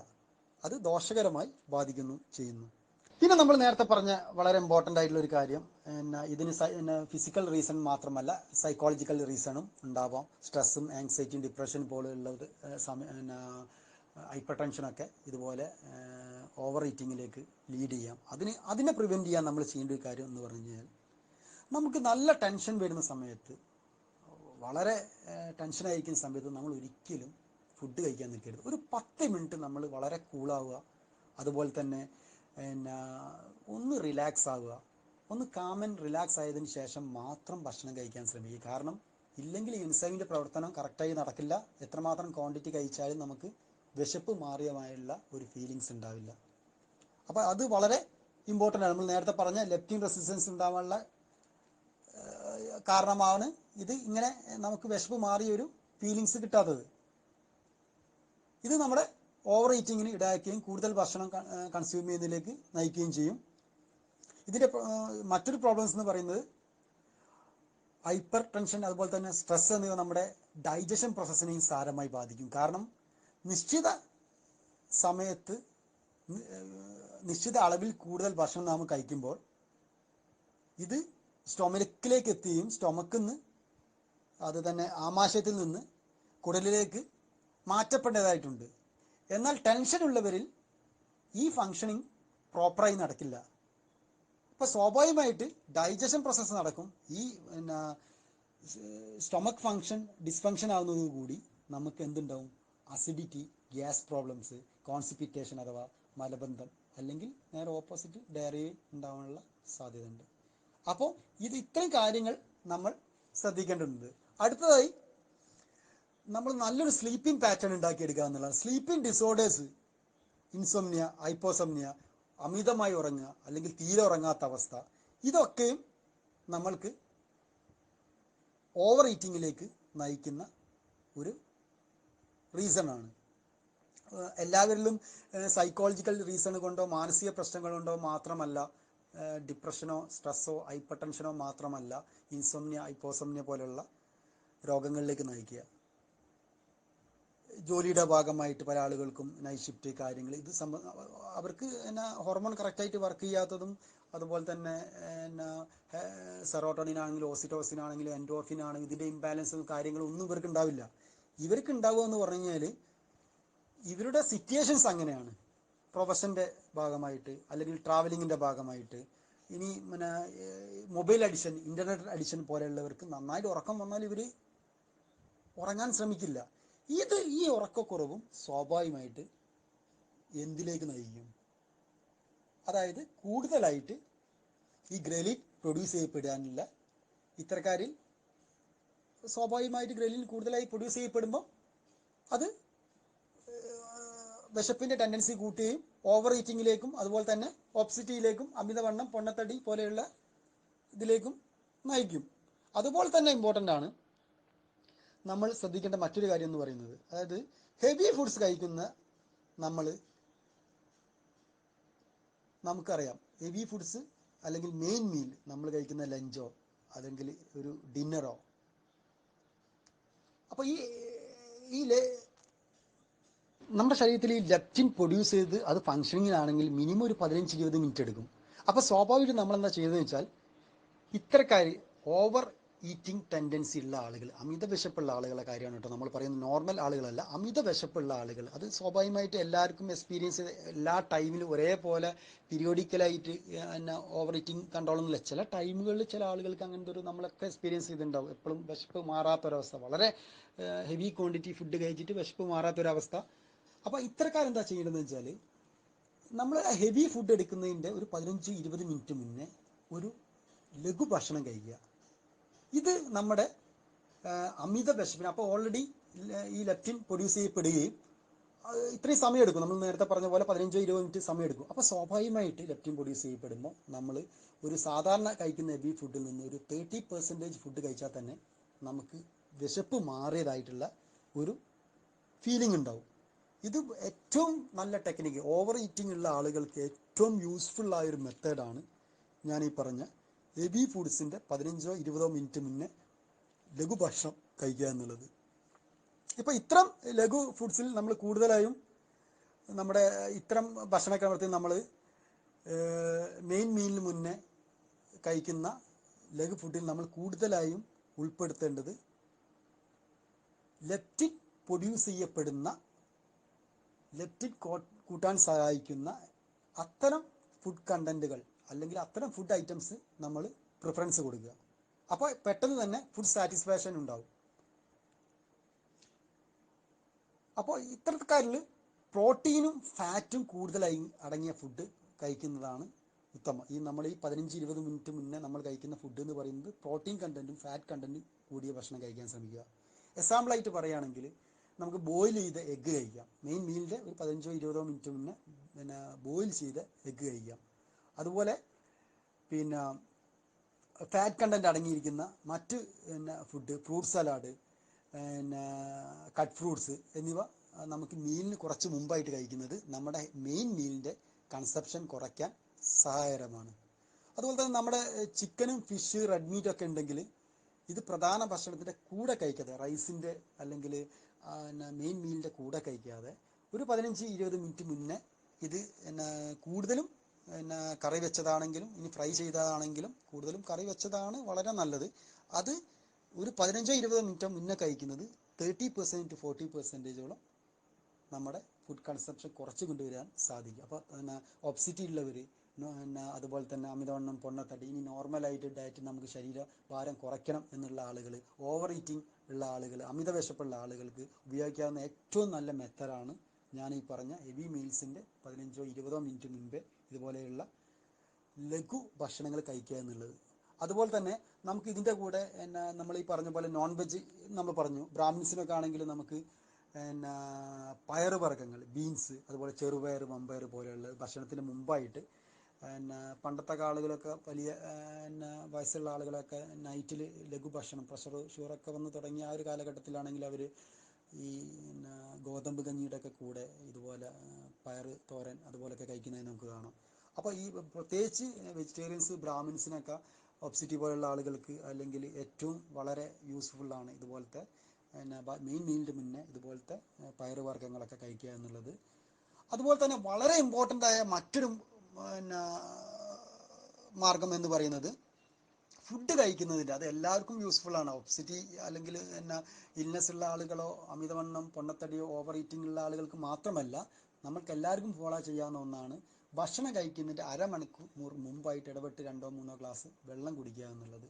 ഇതിൽ വേറെ ഫാറ്റും പ്രോട്ടീനൊന്നും നമുക്ക് കിട്ടുന്നില്ല. പക്ഷേ എന്നിരുന്നാലും നമ്മുടെ മെയിൻ മീലിൻ്റെ കൺസപ്ഷൻ കുറയ്ക്കാൻ ഇത് വളരെ ഉപകാരപ്രദമാണ്. ഇനി നമ്മൾ മെയിനായിട്ട് പറയേണ്ട ഒരു മേഖല എന്ന് പറയുന്നത് ആഹാരത്തിൽ നമ്മുടെ ശരീരത്തിലേക്ക് നമുക്ക് പല വൈറ്റമിൻസും, പ്രോട്ടീനും, കാൽസ്യം, ഫോസ്ഫറസ് ഒക്കെ ലഭിക്കേണ്ടതുണ്ട്, അല്ലെങ്കിൽ ഫൈബർ. ഈ കണ്ടൻറ്റുകൾ കുറയുമ്പോൾ സ്വാഭാവികം നേരത്തെ പറഞ്ഞതുപോലെ ഏതെങ്കിലും ഒരു കണ്ടൻറ്റിൻ്റെ കുറവ് നമ്മളെ രോഗത്തിലേക്ക് നയിക്കും. സ്വാഭാവികമായിട്ട് ഇത്തരത്തിലുള്ള വൈറ്റമിൻ, കാൽസ്യം ഡെഫിഷ്യൻസീസൊക്കെ സ്വാഭാവികമായും നമ്മളെ പല രോഗങ്ങളിലേക്കും, പല രീതിയിലുള്ള ലൈഫ് ത്രെട്ടനിങ് രോഗങ്ങളിലേക്കും ലീഡ് ചെയ്യും. അതുകൊണ്ട് തന്നെ നമ്മുടെ ഭക്ഷണക്രമത്തിൽ ഇത്തരം പ്രോട്ടീനും വൈറ്റമിനും ഇത്ര എല്ലാ ന്യൂട്രിയൻറ്റും അടങ്ങിയ ഭക്ഷണം ഉണ്ടോ എന്നുള്ളത് ഉറപ്പ് വരുത്തേണ്ടത് ഓരോരുത്തരുടെയും റെസ്പോൺസിബിലിറ്റിയാണ്. ഇതിൽ ഏറ്റവും വളരെ ഇമ്പോർട്ടൻ്റ് ആയ ഒരു വൈറ്റമിൻ ഡെഫിഷ്യൻസി എന്ന് പറയുന്നത് വൈറ്റമിൻ ഡി ഡെഫിഷ്യൻസിയാണ്. വൈറ്റമിൻ ഡി ഡെഫിഷ്യൻസി, അതുപോലെ തന്നെ vitamin B complex deficiency, calcium deficiency പോലെയുള്ളവ വളരെ അപകടകരമായ സ്ഥിതിയിലേക്ക് നമ്മളെ ചെന്ന് കൊണ്ടെത്തിക്കും. വൈറ്റമിൻ ഡി എന്ന് പറയുന്നത് ഒരു പ്രോ വൈറ്റമിനാണ്.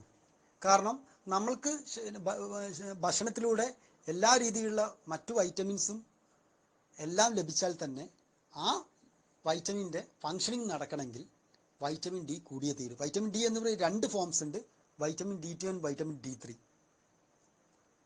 അപ്പോൾ ശരിയായ രീതിയിൽ ഫങ്ഷനിങ് ചെയ്യണമെങ്കിൽ വൈറ്റമിൻ ഡി കൂടിയേ തീരൂ.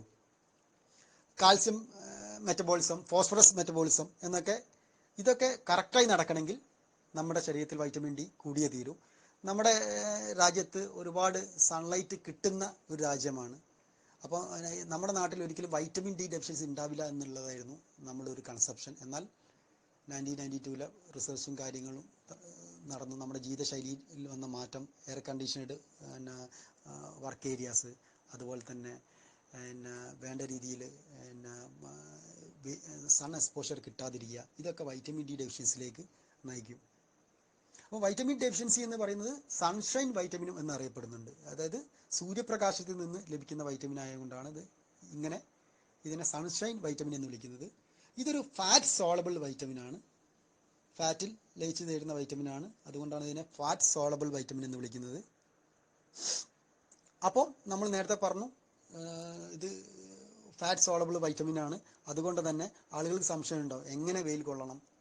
അതായത് രാവിലെ 9 മണി മുതൽ ഒരു 11 മണി മുമ്പ് വരെയുള്ള വെയിലാണ് ഉത്തമം. അതിനുശേഷം 4 മണി മുതൽ ഒരു 6 മണി വരെയുള്ള വെയിൽ കൊള്ളുന്നതാണ് ഉത്തമം. ഇത് എങ്ങനെ വെയിൽ കൊള്ളണം എന്ന് ചോദിച്ചു കഴിഞ്ഞാൽ, സ്വാഭാവികമായിട്ട് ഒരു വൈറ്റ് കളറുള്ള വെളുത്ത ആളുകളാണെങ്കിൽ അവരൊരു 30 മിനിറ്റ്സ് മുതൽ 35 മിനിറ്റ്സ് വരെ സൺ എക്സ്പോഷർ കിട്ടണം. അതുപോലെ തന്നെ ഇരുണ്ട നിറമുള്ള ആളുകളാണെങ്കിൽ, അല്ലെങ്കിൽ ഇരുനിറമുള്ള ആളുകളാണെങ്കിൽ അവരെ സംബന്ധിച്ചിടത്തോളം ഒരു 40 മിനിറ്റ്സ് വരെ, അല്ലെങ്കിൽ 40 to 45 മിനിറ്റ്സ് വരെ അവർ സൺ എക്സ്പോഷർ അവർക്ക് ആവശ്യമായിട്ട് വരും. അതുപോലെ തന്നെ നല്ല ഇരുണ്ട നിറമുള്ള ആളുകളാണെങ്കിൽ അവരൊരു 50 to 55 മിനിറ്റ്സ് വരെ ഡെയിലി സൺ എക്സ്പോഷർ ലഭിക്കണം. ഇല്ലെങ്കിൽ അവരിൽ വൈറ്റമിൻ ഡി ഡെഫിഷ്യൻസി ഉണ്ടാവും. മറ്റ് ഇൽനെസ്സുകളെ പോലെയല്ല, മറ്റ് ഡെഫിഷ്യൻസികളെ പോലെയല്ല, വൈറ്റമിൻ ഡി ഡെഫിഷ്യൻസി എന്ന് പറയുന്നത് വളരെ അപകടകരമായ ഒന്നാണ്. അതുകൊണ്ട് തന്നെ എന്ത് രോഗാവസ്ഥയിലും ഏത് പ്രശ്നങ്ങളിലും നമ്മൾ ഡോക്ടറെ കാണാൻ പോകുമ്പോൾ നമ്മൾ ചെക്ക് ചെയ്യേണ്ട ഒന്നാണ് വൈറ്റമിൻ ഡി ഡെഫിഷ്യൻസി. എസ്പെഷ്യലി പ്രഗ്നൻ്റായ സ്ത്രീകൾ. പ്രഗ്നൻ്റായ സ്ത്രീകളിൽ വൈറ്റമിൻ ഡെഫിഷ്യൻസി ഇല്ലാതിരിക്കുന്നത് കുട്ടികളിൽ റിക്കറ്റ്സ് പോലെയല്ല, അതായത് കാല് വളഞ്ഞിരിക്കുന്ന, ചെസ്റ്റ് മുന്നോട്ടിരിക്കുന്ന നമ്മൾ കണ്ടിട്ടുണ്ട് ചില കുട്ടികളുടെ കാല്. കാരണം ബോണുകൾക്ക്, മാംസപേശികളുടെയൊക്കെ പ്രവർത്തനത്തിന് അതിൻ്റെ ബലത്തിന് ഒക്കെ ഈ വൈറ്റമിൻ ഡി വളരെ ഇമ്പോർട്ടൻ്റ് ആണ്. അപ്പോൾ ഇത് ലഭിക്കാതിരിക്കുമ്പോൾ സ്വാഭാവികമായിട്ട് ഇത്ര കുട്ടികളിൽ പ്രശ്നങ്ങളുണ്ടാവും. അതുപോലെ തന്നെ മറ്റ് നമ്മുടെ രാജ്യങ്ങളിലല്ലാതെ മറ്റ് വെസ്റ്റേൺ കൺട്രീസ്, എസ്പെഷ്യലി US പോലെയുള്ള രാജ്യങ്ങളിൽ ജനനസമയം മുതൽ 1 വയസ്സാകുന്നതുവരെ കുട്ടികളിൽ ഡെവലപ്മെൻറ്റ് സ്റ്റേജിൻ്റെ ഇൻഫൻസി കാലഘട്ടത്തിൽ ഡ്രോപ്സ് വൈറ്റമിൻ ഡി സപ്ലൈ നൽകുന്നുണ്ട്. അപ്പോൾ സ്വാഭാവികമായിട്ട് നമ്മുടെ നാടുകളിൽ എന്ന് പറഞ്ഞാൽ അങ്ങനെ ഡെഫിഷ്യൻസി കണ്ടെത്തിയ കേസുകളിൽ മാത്രമാണ് വൈറ്റമിൻ ഡി ഡ്രോപ്സൊക്കെ നൽകാറുള്ളൂ. പക്ഷേ എല്ലാ ഗൈനക്കോളജിസ്റ്റുകളും പ്രീനാറ്റൽ സ്റ്റേജിൽ ഗർഭിണികളുടെ ഒരു കെയറിങ് ടൈമിൽ ഇതുപോലെ vitamin D, vitamin B complex, അതുപോലെ തന്നെ കാൽസ്യം ഡെഫിഷ്യൻസി ഒക്കെ ടെസ്റ്റ് ചെയ്യും. എന്നിട്ട് അവർക്ക് വേണ്ട പ്രോപ്പറായിട്ടുള്ള ഫുഡ് സപ്ലിമെൻറ്റും അതുപോലെ തന്നെ ഇതൊക്കെ നിർദ്ദേശിക്കാറുണ്ട്. ടാബ്ലറ്റ്സ് അല്ലെങ്കിൽ സിവിയർ ഡെഫിഷ്യൻസി ഉള്ള ആളുകൾക്ക് ഇഞ്ചക്ഷൻ വഴിയൊക്കെ നമ്മൾ വൈറ്റമിൻ ഡിയുടെ കുറവ് അല്ലെങ്കിൽ അപര്യാപ്തത നികത്താൻ വേണ്ടിയിട്ട് പ്രിഫർ ചെയ്യുന്നതാണ്, അല്ലെങ്കിൽ ഡോക്ടേഴ്സ് റെക്കമെൻഡ് ചെയ്യാറുണ്ട്. അപ്പോൾ ഇത്തരം സൺ എക്സ്പോഷർ മാത്രം പോരാ, ഫുഡിൽ കൂടെയും വൈറ്റമിൻ ലഭിക്കണം. അപ്പോൾ സ്വാഭാവികമായിട്ട് വൈറ്റമിൻ ഡി ഡെഫിഷ്യൻസി ഉണ്ടാകുമ്പോൾ ഒബ്സിറ്റി, അതുപോലെ തന്നെ fatty liver, diabetes, Parkinson's, liver cirrhosis, cancer, അതുപോലെയുള്ള ഹാർട്ട് ഡിസീസുകൾക്കൊക്കെ ഇത് കാരണമാവും. അതുപോലെ തന്നെ ബ്രെയിനിലെ ഞാൻ നേരത്തെ പറഞ്ഞ പോലെ ന്യൂറോ ട്രാൻസ്മിറ്റേഴ്സിൻ്റെ പ്രോപ്പർ ഫങ്ഷനിങ്ങിനും ഡെവലപ്മെൻറ്റിനും വൈറ്റമിൻ ഡി വളരെ അത്യാവശ്യമാണ്. അതുപോലെ തന്നെ തൈറോയ്ഡ് ഗ്ലാൻസിൻ്റെ പ്രോബ്ലം വൈറ്റമിൻ ഡി ഡെഫിഷ്യൻസി കാരണം വരാം. അതുപോലെ തന്നെ ഇമ്മ്യൂൺ സിസ്റ്റത്തെയും ഇത് ബാധിക്കാം. തൈറോയ്ഡ് ക്യാൻസറിനും അതുപോലെ തന്നെ ഓവറി ക്യാൻസറിനും, അതുപോലെ പ്രഗ്നൻസി പീരീഡിൽ അമ്മമാരിൽ വൈറ്റമിൻ ഡെഫിഷ്യൻസി കുട്ടികളിൽ ഓട്ടിസത്തിന് വരെ കാരണമാകുമെന്നുള്ളത് റിസർച്ചേഴ്സ് തെളിയിച്ചിട്ടുണ്ട്. അപ്പോൾ ശാരീരികവും മാനസികവുമായ ഗ്രോത്തിന് അമ്മമാർക്കും അതുപോലെ തന്നെ ജനിക്കാൻ പോകുന്ന കുട്ടികളുടെയും ആരോഗ്യസ്ഥിതിക്ക് വൈറ്റമിൻ ഡി അത്യാവശ്യമാണ്. ഇത്തരത്തിലുള്ള സ്ഥിരമായി അമിതമായ സിവിയർ വൈറ്റമിൻ ഡെഫിഷ്യൻസി ഉണ്ടാകുമ്പോൾ ഇത് കാർഡിയോവാസ്കുലർ ഡിസീസിനും അതുപോലെ ഓട്ടോ ഇമ്മ്യൂൺ ഡിസീസിനൊക്കെ കാരണമാകാം. അപ്പോൾ ഇത്തരത്തിലുള്ള ഡെഫിഷ്യൻസി ഇല്ല എന്നുള്ളത് നമ്മൾ ഏത് രോഗത്തിൻ്റെ കൂടെയും നമ്മൾ ഉറപ്പുവരുത്തേണ്ടത് അത്യാവശ്യമാണ്. അതുപോലെ വളരെ ഇമ്പോർട്ടൻ്റ് ആയിട്ടുള്ള മറ്റൊരു വൈറ്റമിനാണ് വൈറ്റമിൻ ബി കോംപ്ലക്സ്.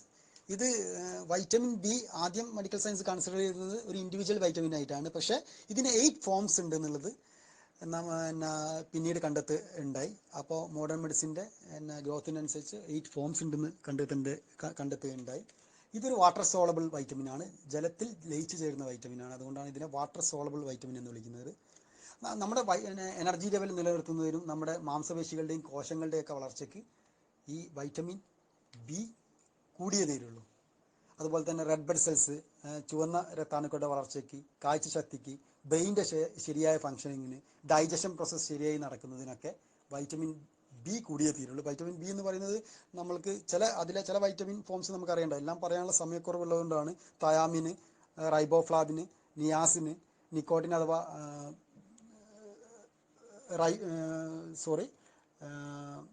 പാനതരിക് ആസിഡ്, അതുപോലെ തന്നെ പൈരിഡോക്സിന്, അതുപോലെ ബയോട്ടിന്, കൊബാളമിൻ, ഫോളിക് ആസിഡ് പോലെയുള്ള എല്ലാം കൂടി ചേർന്ന വൈറ്റമിൻ ഒന്നിച്ച് പറയുന്നതാണ് ബി കോംപ്ലക്സ് എന്ന് പറയുന്നത്. ഇത് നമുക്കറിയാം. ഇതിൽ ചിലത് നമ്മൾ പ്രഗ്നൻസി പീരീഡിലൊക്കെ സ്വാഭാവികമായിട്ട് നമുക്ക് ഫോളിക് ആസിഡ് ടാബ്ലറ്റൊക്കെ ആയിട്ട് നമ്മൾ സ്ത്രീകൾക്കൊക്കെ ഗൈനക്കോളജിസ്റ്റുകൾ പ്രിഫർ ചെയ്ത് തന്നിട്ട്, ഇതിലെ ചില വൈറ്റമിൻ ഫിസിക്കൽ ഇൽനെസ് മാത്രമല്ല, തയാമിനും ബി12 പോലുള്ള ഡെഫിഷ്യൻസി ഒക്കെ ഉണ്ടാകുമ്പോൾ സ്വാഭാവികമായിട്ട് മെൻ്റൽ പ്രോബ്ലംസിനും മാനസിക പ്രശ്നങ്ങൾക്കൊക്കെ വഴിവെക്കുന്നതാണ്. അതുപോലെ തന്നെ നമ്മൾക്ക് വിശപ്പുണ്ടാക്കുന്നത് അപ്പറ്റൈറ്റ് പ്രോബ്ലംസ് ഉണ്ടാവും. ഇതുപോലെ തന്നെ വൈറ്റമിൻ ബി ഡെഫിഷ്യൻസി ഉണ്ടെങ്കിൽ, നേരത്തെ പറഞ്ഞ നേരെ ഓപ്പോസിറ്റ്, നമ്മൾ ഓവർ ഈറ്റിംഗ് ആണെന്ന് പറയുന്നെങ്കിൽ നേരെ അണ്ടർ ഈറ്റിങ്ങിലേക്ക് പോകും.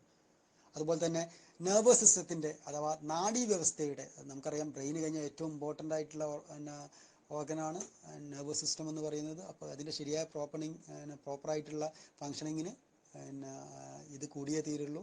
നമ്മുടെ ശരീരത്തിലെ ഹോർമോൺ ഇംബാലൻസിൻ്റെ ഭാഗമായി വരുന്ന പല മാനസികവും ശാരീരികമായ അസുഖങ്ങൾ തടഞ്ഞു നിർത്തി ശരിയായ ഹോർമോൺ ബാലൻസ് നിലനിർത്തുന്നതിന് ഈ വൈറ്റമിൻ ബി കൂടിയേ തീരുള്ളൂ. അതുപോലെ തന്നെ കൊളസ്ട്രോളുകളുടെ പ്രൊഡക്ഷൻ, നമ്മുടെ ശരീരത്തിൽ കൊളസ്ട്രോൾ പ്രൊഡക്ഷൻ നടക്കുന്നതിന്, നമ്മുടെ ശരീരത്തിൻ്റെ സ്വാഭാവിക ഊർജ്ജ വ്യവസ്ഥ നിലനിർത്തുന്നതിനൊക്കെ വൈറ്റമിൻ ബി കൂടിയേ തീരുള്ളൂ. പ്രായമായവർക്കും അതുപോലെ തന്നെ ഗർഭിണികൾക്ക് മറ്റുള്ളവരെ അപേക്ഷിച്ച് വൈറ്റമിൻ ബി കൂടുതൽ ആവശ്യമായി വരും. അപ്പോൾ അതൊക്കെ നമ്മൾ മനസ്സിലാക്കേണ്ടതുണ്ട്. ബ്ലഡിലെ ഷുഗറിനെ എനർജിയായി കൺവേർട്ട് ചെയ്യുന്നതിന് വൈറ്റമിൻ ബിൻ്റെ പങ്ക് വളരെ വലുതാണ്. വൈറ്റമിൻ ഡെഫിഷ്യൻസികൾ പല രീതിയിലുള്ള രോഗത്തിലേക്ക് നമ്മളെ കൊണ്ടെത്തിക്കും. അതുപോലെ തന്നെ നോസിയ, നംനെസ്, അതുപോലെ മനം പുരട്ടൽ, അതുപോലെ തന്നെ ഓക്കാനം, ഡൈജഷൻ പ്രോബ്ലംസ്, ദഹന സംബന്ധമായ പ്രശ്നങ്ങൾ, ഡയറിയ, കോൺസ്റ്റിപ്പേഷൻ, അതുപോലത്തെ പ്രശ്നങ്ങളിലേക്ക് ഈ വൈറ്റമിൻ ബി ഡെഫിഷ്യൻസി കാരണമാവാം. അപ്പോൾ ഇത് പല ലക്ഷണങ്ങളും പല രോഗത്തിൻ്റെയും റൂട്ട് കോസ് ആവാം. ഇത് എങ്ങനെയാണെന്ന് നിർണ്ണയിക്കുന്നത് ഒരു വിദഗ്ധ ഡോക്ടർക്ക്, പ്രൊഫഷണൽസിന് മാത്രമേ സാധിക്കുകയുള്ളൂ.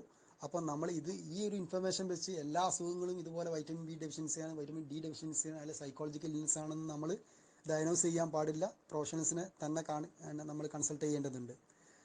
അപ്പോൾ ഇത്തരം വൈറ്റമിൻ ബി എൻറിച്ച് ആയുള്ള ഫുഡ് എന്ന് പറയുന്നത് സ്വാഭാവികമായിട്ട് കോഴിയിറച്ചി, അതുപോലെ തന്നെ മത്സ്യം, ഗ്രൗണ്ട് നട്ട്സ്, മത്സ്യത്തിൽ തന്നെ അയല, ചൂര, അതുപോലെ തന്നെ ലഘുമത്സ്യങ്ങളാണ് കൂടുതലായിട്ട് പ്രിഫർ ചെയ്യുന്നത്. അതുപോലെ തന്നെ ഗ്രൗണ്ട് നട്ട്സ്, പല രീതിയിലുള്ള നട്ട്സ്, അതുപോലെ തന്നെ സീഡ്സ്, ധാന്യങ്ങൾ, അതുപോലെ തന്നെ ബാർലി, ഗോതമ്പ് എന്നിവയൊക്കെ സ്വാഭാവികമായിട്ട് വൈറ്റമിൻ B3 ഒക്കെ ധാരാളമായിട്ട് അടങ്ങിയിട്ടുണ്ട്.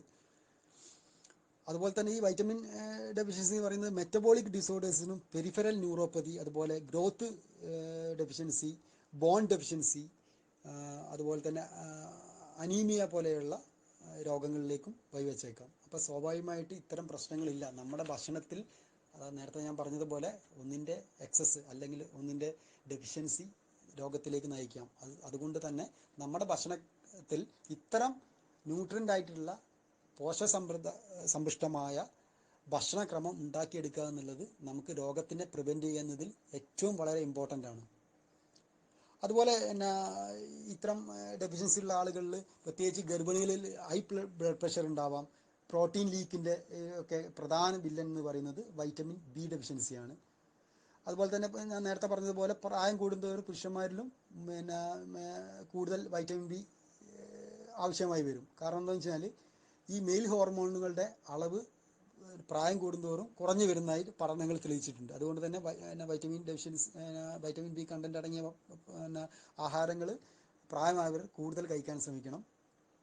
ഇത് മെയിൽ ഹോർമോണുകളുടെ വർധനവിനും അതുപോലെ തന്നെ മാംസപേശികളുടെ ആരോഗ്യത്തിനും വൈറ്റമിൻ ബി വളരെ പ്രധാനപ്പെട്ടതാണ്. നീണ്ട കാലത്തെ വൈറ്റമിൻ ബി ഡെഫിഷ്യൻസി രക്തത്തിൽ ഹീമോഗ്ലോബിൻ്റെ അളവ് കുറയ്ക്കുന്നതിനും മറ്റ് ഈ സ്കിൻ ഡിസീസിനും, ത്വക്ക് രോഗങ്ങൾ, അലർജി രോഗങ്ങൾക്കൊക്കെ കാരണമാകാം.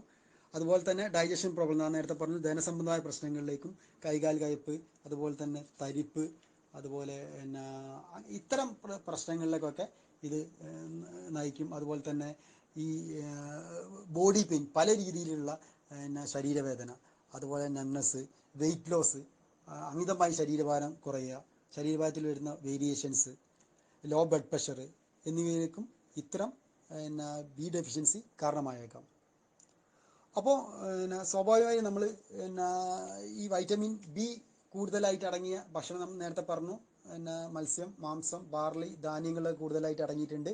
അതുപോലെ തന്നെ ഇത് വെജിറ്റേറിയൻസ് ആയ ആളുകൾക്ക് മിൽക്ക്, ബട്ടർ മിൽക്ക്, യോഗട്ട്, കേട് എന്നിവയിലും വൈറ്റമിൻ ബി വളരെ റിച്ച് സോഴ്സാണ്. അതുപോലെ തന്നെ egg, red meat, chicken, greeny leaf വെജിറ്റബിൾസിലൊക്കെ ധാരാളമായി വൈറ്റമിൻ ബി അടങ്ങിയിട്ടുണ്ട്. സീഡ്സിൽ ഞാൻ നേരത്തെ പറഞ്ഞു, സീഡ്സ്, അതുപോലെ തന്നെ നട്ട്സ്, നമുക്ക് വളരെ അവൈലബിൾ ആയിട്ടുള്ള വളരെ പ്രൈസ് കുറഞ്ഞ ഗ്രൗണ്ട് നട്ട്സ്, എല്ലാ നട്ട്സും നമുക്ക് സാധാരണക്കാരെ സംബന്ധിച്ചിടത്തോളം പോസിബിൾ അല്ല. പക്ഷേ ഗ്രൗണ്ട് നട്ട്സിലും നല്ല രീതിയിൽ വൈറ്റമിൻ ബി അടങ്ങിയിട്ടുണ്ട്. ചൂര, അയില പോലെയുള്ള മത്സ്യങ്ങളും നമുക്ക് വൈറ്റമിൻ ഡെഫിഷ്യൻസി ഇല്ലാതാക്കുന്നതിന് സഹായകരമാണ്. രണ്ട് വിഷയങ്ങളോട് നമുക്കിനി പറയാനുണ്ട്. ഇതായിട്ട് നമ്മൾ ഡയറ്റും ന്യൂട്രിയൻസും ഭക്ഷണക്രമവും ഒക്കെ പറയുമ്പോൾ ഏറ്റവും കൂടുതലായിട്ട് വരുന്ന രണ്ട് അസുഖങ്ങൾ എന്ന് പറയുന്നത്, രണ്ട് മാരക അസുഖങ്ങൾ എന്ന് പറയുന്നത്, ഒന്ന് ക്യാൻസറാണ്, മറ്റൊന്ന് ഒബ്സിറ്റിയാണ്. നമുക്ക് പലർക്കും ഒബ്സിറ്റി ഒരു വലിയ പ്രശ്നമാണോ എന്ന് നമുക്ക് സംശയം തോന്നാം. അമിതവണ്ണവും അതുപോലെ തന്നെ പൊണ്ണത്തടിയും നമ്മൾ മറ്റുള്ള ലൈഫ് ത്രെട്ടനിങ് ഇൽനെസ്സിലേക്ക് നമ്മളെ നയിക്കുമെന്നുള്ളത് പലർക്കും അറിയില്ല. അതെല്ലാവരിലേക്കും എത്തിക്കേണ്ടതാണ്. എല്ലാവർക്കും അതിനെക്കുറിച്ചൊരു അവയർനെസ് ഉണ്ടാക്കുക. എങ്ങനെയാണ് ക്യാൻസർ എത്രമാത്രം പ്രിവെൻറ്റ് ചെയ്യാൻ നമ്മൾ മുൻകൈ എടുക്കുന്നുവോ അതുപോലെ തന്നെയാണ് ഒബ്സിറ്റി എന്ന് നമ്മൾ മനസ്സിലാക്കണം. ജീവിതശൈലി രോഗങ്ങളെക്കുറിച്ച് പറയുമ്പോൾ നമുക്ക് ക്യാൻസറിനെ കുറിച്ച് പറയാതിരിക്കാൻ വയ്യ. ഈ ക്യാൻസർ എന്ന് പറയുന്നത് നമ്മളെ ഈ ഒരു മനുഷ്യരാശി, നമ്മുടെ ലോകത്തുള്ള ആളുകളെല്ലാം ഭയപ്പെടുന്ന ഏറ്റവും ഭീകരമായ ഒരു രോഗാവസ്ഥയാണ്, അല്ലെങ്കിൽ ഒരു രോഗമാണ് ക്യാൻസർ എന്ന് പറയുന്നത്. ക്യാൻസർ എന്ന് പറയുന്നത് നമുക്കറിയാം, നമ്മുടെ ശരീരം നിർമ്മിക്കപ്പെട്ടിരിക്കുന്നത് സെൽസ് അഥവാ കോശങ്ങൾ കൊണ്ടാണ്. നമ്മുടെ ഹ്യൂമൻ ബോഡിയിൽ പുതുതായി കോശങ്ങൾ പ്രൊഡ്യൂസ് ചെയ്യപ്പെടുകയും അതുപോലെ തന്നെ നശിക്കപ്പെടുകയും ചെയ്യുന്നുണ്ട്. ഇതൊരു കണ്ടിന്യൂസ് പ്രോസസ്സാണ്. ഇതിനൊരു ചിട്ടയും നിയന്ത്രണവുമുണ്ട്. എന്നാൽ അൺകൺട്രോൾഡായി, അൺയൂഷ്വലായി, അസാധാരണമായ രീതിയിൽ, അനിയന്ത്രിതമായ രീതിയിൽ ഈ സെൽസിൻ്റെ ഗ്രോത്ത് ആണ് ക്യാൻസർ അഥവാ അർബുദം എന്ന രോഗമായി മാറുന്നത്. ക്യാൻസർ ബാധിച്ച കോശങ്ങൾ നശിക്കുന്നില്ല. ഇത് അൺകൺട്രോൾഡായിട്ട് അമിതമായി പെരുകുന്നു. ഇവ മറ്റു കോശങ്ങളെ ആക്രമിക്കുകയും നശിപ്പിക്കുകയും ചെയ്യുന്നു. അങ്ങനെ ഒരു ഓർഗനിൽ നിന്ന്, ഒരു അവയവത്തിൽ നിന്ന് മറ്റവയവത്തിലേക്ക് ഇത് ബാധിക്കുകയും ശരീരം മൊത്തം സ്പ്രെഡാവുകയും ചെയ്യുന്നു. ഏർലി സ്റ്റേജിൽ ഡിറ്റക്റ്റ് ചെയ്യുകയാണെങ്കിൽ നമ്മളിതൊരു ലൈഫ് ത്രെട്ടനിങ് ഇൽനെസ്സിലേക്ക് പോകുന്നതിന് മുമ്പ് തന്നെ ഇതിനെ പ്രിവെൻറ്റ് ചെയ്യാനുള്ള ഒരുപാട് പ്രിവെൻഷൻ മെത്തേഡ്സ് ഉണ്ട്. അത് ക്യാൻസർ എഫക്റ്റ് ചെയ്തിട്ടുള്ള ഓർഗൻ്റെ ഫങ്ഷനെ ഇത് സാരമായി ബാധിക്കും. അതുകൊണ്ട് തന്നെ ഇതൊരു പീക്ക് സ്റ്റേജിൽ എത്തുമ്പോൾ മാത്രമേ ഇതിൻ്റെ സിംറ്റംസ് പുറത്ത് പ്രത്യക്ഷപ്പെടുകയുള്ളൂ. അതാണ് ഇതിൻ്റെ ഏറ്റവും വലിയ ലിമിറ്റേഷൻ എന്ന് പറയുന്നത്. ഏർലി സ്റ്റേജിൽ ഡിറ്റക്റ്റ് ചെയ്യുകയാണെങ്കിൽ 90% ക്യാൻസേഴ്സും പൂർണ്ണമായി ഭേദമാക്കാൻ കഴിയുന്നതാണ്. അപ്പോൾ ഏർലി ഡിറ്റക്ഷൻ ക്യാൻസറിൽ വളരെ ഇമ്പോർട്ടൻ്റ് ആണ്. ഇതിലെ രോഗലക്ഷണങ്ങൾ എന്ന് പറയുന്നത് ഓരോ അർബുദം ബാധിച്ച അവയവങ്ങൾക്കനുസരിച്ച് രോഗലക്ഷണങ്ങളും മാറി മാറി വരാം. അപ്പോൾ ഓരോ ക്യാൻസറിനും വ്യത്യസ്തമായ സിംറ്റംസ് ആയിരിക്കും ഉണ്ടാവുക. നമ്മുടെ ശരീരത്തിൽ ഉണ്ടാകുന്ന ഏത് ഭാഗത്തും ഉണ്ടാകുന്ന വേദനയില്ലാത്ത മുഴകൾ നമ്മൾ പ്രത്യേകം ശ്രദ്ധിക്കേണ്ടതാണ്. അതുപോലെ തന്നെ നാവിലോ വായ്ക്കകത്തോ കാണപ്പെടുന്ന വ്രണങ്ങൾ, ശബ്ദത്തിലുള്ള വ്യത്യാസം, തുടർച്ചയായുള്ള ചുമ, ബ്രസ്റ്റിൽ നിന്ന് ചുവന്ന നീര് പോലെയുള്ള വരിക, അതുപോലെ തന്നെ സ്ത്രീകളിൽ റീപ്രൊഡക്റ്റീവ് ഓർഗനിൽ നിന്നും അമിതമായ രക്തസ്രാവം ഉണ്ടാവുക, യൂറിൻ പാസ് ചെയ്യുമ്പോൾ ഉണ്ടായ ബുദ്ധിമുട്ട്, അതുപോലെ തന്നെ വേദന, പെയിൻ പോലെയുള്ള അനുഭവപ്പെടുക, രക്തം ചുമച്ച് തുപ്പുക, അതുപോലെ തന്നെ പല വിധത്തിലുള്ള ലക്ഷണങ്ങൾ കാണപ്പെടുക. ഓരോ ഇൻഡിവിജ്വൽസിനും ഓരോ രീതിയിലുള്ള സിംറ്റംസ് ഉണ്ടാവുക. എന്നാൽ നമ്മൾ മനസ്സിലാക്കേണ്ട മറ്റൊരു ഇമ്പോർട്ടൻ്റ് ആയിട്ടുള്ള കാര്യം എന്ന് പറയുന്നത്, ഇത് ക്യാൻസറിൻ്റെ മാത്രം സിംറ്റംസ് ആയിരിക്കില്ല. ഇങ്ങനത്തെ ഒരു 5-6 സിംറ്റംസ് നോക്കിയിട്ട് നമുക്ക് ക്യാൻസർ ആണെന്ന് നമ്മൾ യൂട്യൂബിലോ അല്ലെങ്കിൽ ഒരാളുടെ സ്പീച്ചോ നമുക്ക് സോഷ്യൽ മീഡിയ വഴി വരുന്ന ഏതെങ്കിലും ക്ലാസ്സോ കണ്ടിട്ട് നമ്മൾ ഇതുപോലത്തെ ഇത് പല മറ്റു രോഗങ്ങളുടെയും സിംറ്റംസ് ആവാം, ലക്ഷണങ്ങളാവാം. അപ്പോൾ ഇത് നമ്മൾ ചെയ്യേണ്ടത്, ഇങ്ങനത്തെ സിംറ്റംസ് ഉള്ള ആളുകൾ അടുത്ത് തന്നെ ഉള്ള ഹോസ്പിറ്റലിൽ പോയി ഡോക്ടറെ കൺസൾട്ട് ചെയ്ത് ഇത് ക്യാൻസർ അല്ല എന്ന് ഉറപ്പ് വരുത്തേണ്ടതാണ്. ഇന്ന് ക്യാൻസറിനെ ട്രീറ്റ് ചെയ്യാൻ ഒരുപാട് അഡ്വാൻസ്ഡ് ടെക്നോളജീസ് ഉണ്ട്. ക്യാൻസർ നിർണയത്തിനും ഒരുപാട് ടെക്നോളജീസ് ഉണ്ട്. അപ്പോൾ അതൊക്കെ നമുക്ക് യൂട്ടിലൈസ് ചെയ്യാൻ സാധിക്കും. എന്താണ് രോഗകാരണം, ക്യാൻസർ വരാനുള്ള കാരണം എന്തൊക്കെയാണ്? ഇവിടെയാണ് നമ്മൾ ശ്രദ്ധിക്കേണ്ട നമ്മുടെ ഇന്നത്തെ സബ്ജക്റ്റ്, അതിൻ്റെ importance of diet and nutrients, പോഷകാഹാരങ്ങളുടെ ഇമ്പോർട്ടൻസ് എത്രമാത്രം ഉണ്ടെന്ന് ഇവിടെയാണ് നമ്മൾ തിരിച്ചറിയേണ്ടത്. അതുകൊണ്ട് ജീവിതശൈലി, വ്യായാമക്കുറവ്, ഇതൊക്കെ ക്യാൻസറിലേക്ക് നയിക്കുന്ന ഒന്നാണ്. അപ്പോൾ അൺഹെൽത്തി ലൈഫ് ഹാബിറ്റ്സ് ഒട്ടുമിക്ക ക്യാൻസറുകളുടെയും റൂട്ട് കോസാണ്. ജനറ്റിക്കലായ റീസൺ കൊണ്ടും ക്യാൻസർ വരാം. അതുപോലെ തന്നെ ഓവർ ആൽക്കഹോൾ കൺസംപ്ഷൻ, സ്മോക്കിംഗ് ഒക്കെ, തെറ്റായ ജീവിത രീതികളും അൺഹെൽത്തി ഫുഡ് ബിഹേവിയേഴ്സും ഒക്കെ ക്യാൻസർ ഉണ്ടാക്കുന്നതിൽ വലിയ പങ്ക് വഹിക്കുന്നു. അതുപോലെ തന്നെ നമ്മൾ നേരത്തെ പറഞ്ഞ പോലെ ആളുകൾ കൂടുതലായി എടുക്കാത്ത ഒബ്സിറ്റി, അമിതവണ്ണം വളരെ ഇമ്പോർട്ടൻ്റ് ആണ്. ഒബ്സിറ്റി ആളുകൾ നമ്മൾക്ക് ക്യാൻസർ ഉണ്ടാക്കുന്നതിൽ വളരെ പ്രധാനപ്പെട്ട ഒരു ഘടകമാണ്. സ്വാഭാവികമായിട്ടും ആളുകൾക്ക് അതിനെക്കുറിച്ച് അവയർനെസ് ഇല്ല. അപ്പോൾ നേരത്തെ ഞാൻ പറഞ്ഞതുപോലെ, അതുപോലെ തന്നെ വളരെ ഇമ്പോർട്ടൻ്റ് ആയിട്ടുള്ള ഒന്ന്, നമ്മൾ രുചി കൂട്ടാൻ ഉപയോഗിക്കുന്ന കെമിക്കൽസ്, പ്രിസർവേറ്റീവ്സ്, കീടനാശിനികൾ, പച്ചക്കറിയും മത്സ്യമൊക്കെ കേടുവരാതെ സൂക്ഷിക്കാൻ ഉപയോഗിക്കുന്ന രാസവസ്തുക്കളും, അതുപോലെ വാട്ടർ പൊല്യൂഷനും എയർ പൊല്യൂഷനും ഒക്കെ ക്യാൻസറിന് കാരണമായേക്കാവുന്ന ആസ്പെക്ട്സ് ആണ്. അതുപോലെ തന്നെ ചിലതരം വൈറസുകളും ക്യാൻസർ ഉണ്ടാക്കാൻ സാധ്യത ഉണ്ട്. അതുപോലെ തന്നെ ഈ ക്യാൻസർ ഡിറ്റക്ഷന് എക്സ്റേ, CT സ്കാൻ, MRI പോലെയുള്ള മാർഗങ്ങൾ നമ്മൾ മറ്റുള്ള രോഗങ്ങൾക്ക് ഉപയോഗപ്പെടുത്തുമ്പോൾ ഇതിൻ്റെ കൃത്യമായ മാനദണ്ഡങ്ങൾ പാലിക്കാതെ വരുമ്പോഴും റേഡിയേഷൻ പോലെയുള്ള ഉണ്ടാകുമ്പോഴും അതും ക്യാൻസറിലേക്ക് നയിക്കാം. അത് വളരെ വളരെ ഇമ്പോർട്ടൻ്റ് ആണ്. റേഡിയോസ്റ്റുകളും അതുപോലത്തെ എക്സ്റേ സ്കാനിങ് ടെക്നീഷ്യൻസൊക്കെ ഇത് അവർ പ്രൊഫഷണലായി പഠിച്ച് വരുന്ന രീതികൾ, അതിൻ്റെ പ്രൊഫഷണൽ എത്തിക്സും അതുപോലെ തന്നെ കൃത്യമായ മാനദണ്ഡം പാലിച്ചാൽ അല്ലാതെ നടത്താതെ, അവിടെയാണ് നമ്മൾ ഈ അക്രഡേഷൻ ഉള്ള ലാബിൽ പോയി ഇത് ചെയ്യണം എന്ന് പറയുന്നതിൻ്റെ ഒരു ഇമ്പോർട്ടൻസ് എന്ന് പറയുന്നത്. മിക്ക ക്യാൻസറുകളിലും ഞാൻ നേരത്തെ പറഞ്ഞു, നേരത്തെ ഡിറ്റക്റ്റ് ചെയ്യുകയാണെങ്കിൽ 90% പൂർണ്ണമായിട്ട് ക്യൂറബിളാണ്.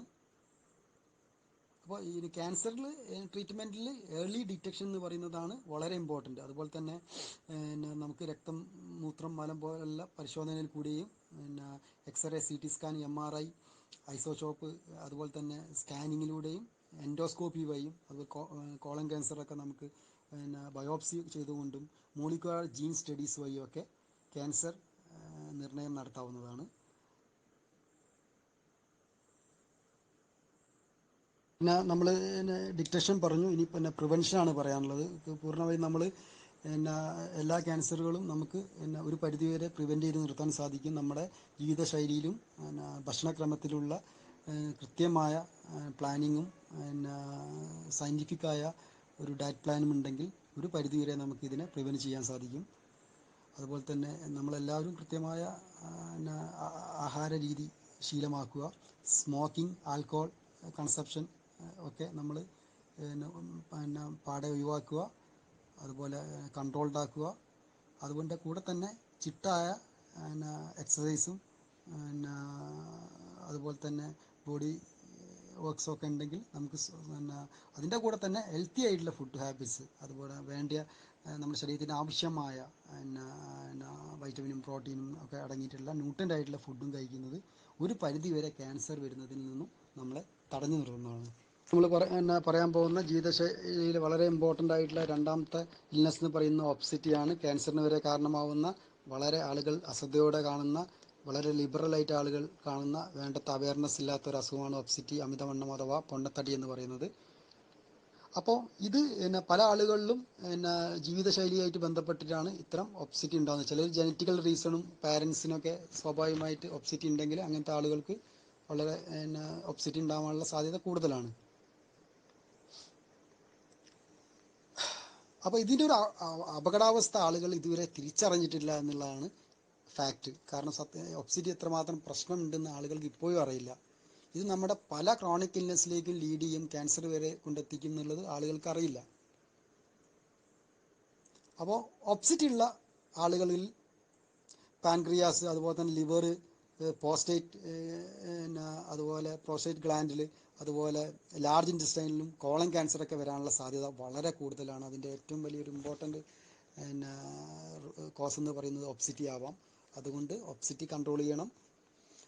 അതുപോലെ പുരുഷന്മാരിൽ ഇത്രയും അതുപോലെ തന്നെ സ്ത്രീകളിലും അമിതവണ്ണമുള്ള സ്ത്രീകളിൽ ബ്രസ്റ്റ് ക്യാൻസർ, യൂട്രസിന് വരുന്ന ക്യാൻസർ, ഓവറി ക്യാൻസർ, അതുപോലെ തന്നെ പിത്തസഞ്ചിക്ക് ഉണ്ടാകുന്ന ക്യാൻസറുകൾ വരാനുള്ള സാധ്യതയും വളരെ കൂടുതലാണ്. അപ്പോൾ നമ്മൾക്ക് അമിതവണ്ണം ഉണ്ടാവാൻ ജനറ്റിക്കൽ അല്ലാതെ ഒബ്സിറ്റി ഉണ്ടാവാനുള്ള മെയിൻ കാരണം നമ്മുടെ അൺഹെൽത്തി ഫുഡ് ഹാബിറ്റ്സ് ആണ്. നമ്മൾ പറഞ്ഞു, കൂടിയ അളവിൽ മധുരം, കൊഴുപ്പും അടങ്ങിയ ഭക്ഷണങ്ങൾ കൂടുതൽ കഴിക്കുന്നത് ഒബ്സിറ്റി ഉണ്ടാവാൻ കാരണമാകുന്നുണ്ട്. അപ്പം നമ്മുടെ ശരീരത്തിലെ ഇൻറ്റേർണൽ എക്സ്റ്റേണൽ ഓർഗൻസ് കറക്റ്റായി ഫങ്ഷനിങ് ചെയ്യാത്തതും, അതായത് നമ്മുടെ എനർജി, അതല്ലെങ്കിൽ കലോറി കൺസംഷൻ, നമ്മൾ കഴിക്കുന്ന ഫുഡിൻ്റെ കൊഴുപ്പ് അടങ്ങിയ ഫാറ്റ് അടങ്ങിയ ഭക്ഷണമാണെങ്കിലും നമ്മൾ കഴിക്കുന്ന ഫുഡ് പ്രോപ്പറായിട്ട് അത് എക്സസൈസും കാര്യങ്ങളും ഇല്ലാതിരിക്കും, സ്വാഭാവികമായിട്ട് അത് ഒബ്സിറ്റിയിലേക്ക് കൊണ്ടെത്തിക്കും. നമ്മൾ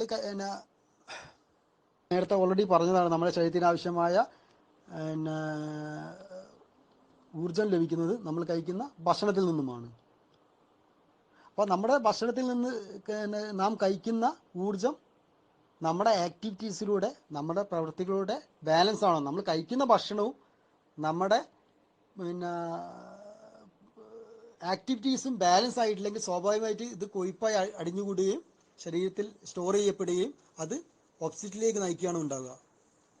ഇതാണ് അമിതവണ്ണത്തിൻ്റെ പ്രധാന റീസൺ എന്ന് പറയുന്നത്. ഇനി എങ്ങനെ ഈ ടു കൺട്രോൾ ഒബ്സിറ്റി, അമിതവണ്ണം നമുക്ക് എങ്ങനെ നിയന്ത്രിക്കാം? അമിതവണ്ണം നിയന്ത്രിക്കാൻ നമ്മുടെ ഭക്ഷണക്രമത്തിൽ മാറ്റം വരുത്തുക എന്നുള്ളതാണ് ഇതിൻ്റെ ആദ്യഘട്ടം എന്ന് പറയുന്നത്. പോഷകസമൃദ്ധമായ സമീകൃത ആഹാരം മാത്രം കഴിക്കുക.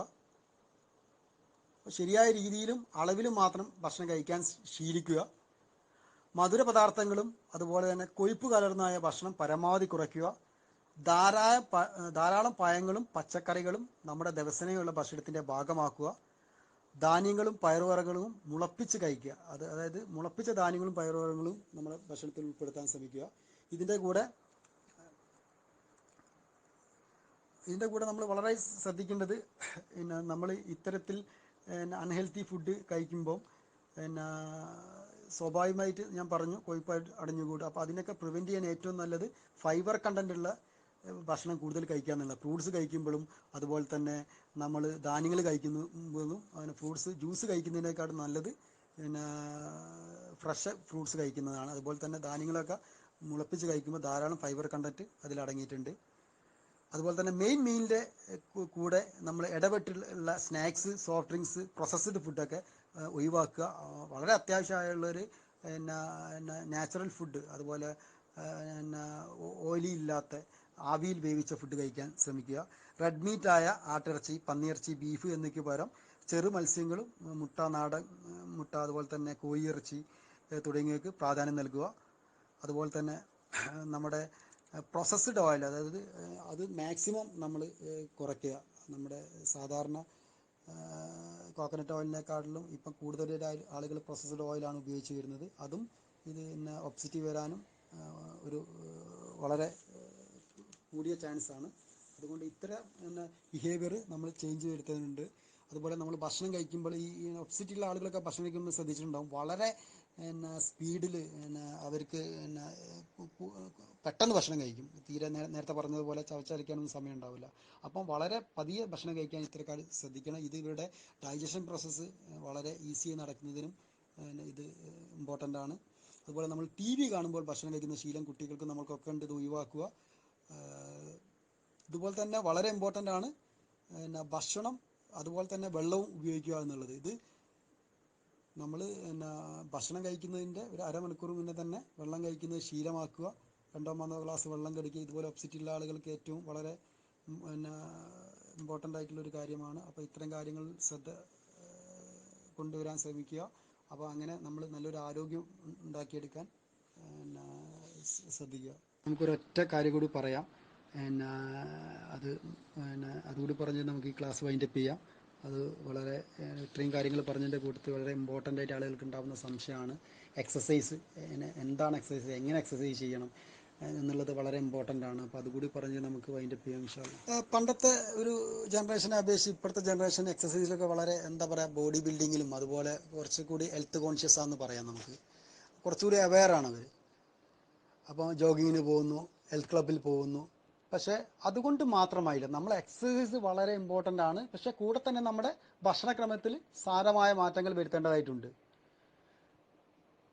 ജിമ്മുകൾ മാത്രമല്ല, ഹെൽത്ത് ക്ലബ്ബ്, ഫിറ്റ്നസ് സെൻറ്റേഴ്സ്, അതുപോലെ തന്നെ പിന്നെ ഇതുപോലെ പിന്നെ പല പ്രൊഡക്ട്സുകളും നമുക്കിന്ന് മാർക്കറ്റിൽ അവൈലബിൾ ആണ്. ഇത് കമ്പനികളൊക്കെ ഇത്ര കാര്യത്തിൽ വളരെ പിന്നെ മത്സരിക്കുകയാണ്. ഇന്ത്യ പോലുള്ളൊരു വലിയ രാജ്യത്ത് ഇതിൻ്റെ ഏറ്റവും വലിയ മാർക്കറ്റ്, ഈ ഇൻഡസ്ട്രിയുടെ ഏറ്റവും വലിയ മാർക്കറ്റ് എന്ന് പറയുന്നത് കേരളമാണ്. ഇതിനോടൊപ്പം പല വെൽനസ് സെൻറ്ററുകളും ന്യൂട്രീഷൻ സെൻറ്ററുകളും പല ഡയറക്റ്റ് മാർക്കറ്റിംഗ് കമ്പനീസൊക്കെ ഭയങ്കര കോമ്പറ്റീഷനാണ് നടക്കുന്നത്.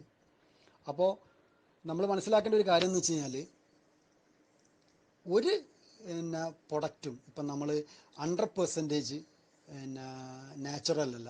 നമ്മൾ ഈ ചില ആളുകൾ പറയില്ലേ, ന്യൂട്രൻ്റ് ആയിട്ടുള്ള ഫുഡ് നിങ്ങൾക്ക് അവരെ പുതിയ പണ്ട് അവരുടെ സ്ട്രാറ്റജി എന്ന് പറഞ്ഞാൽ നെല്ലിക്ക ആപ്പിളിലൊക്കെ ആയിരുന്നു അവർ പിടിക്കുക.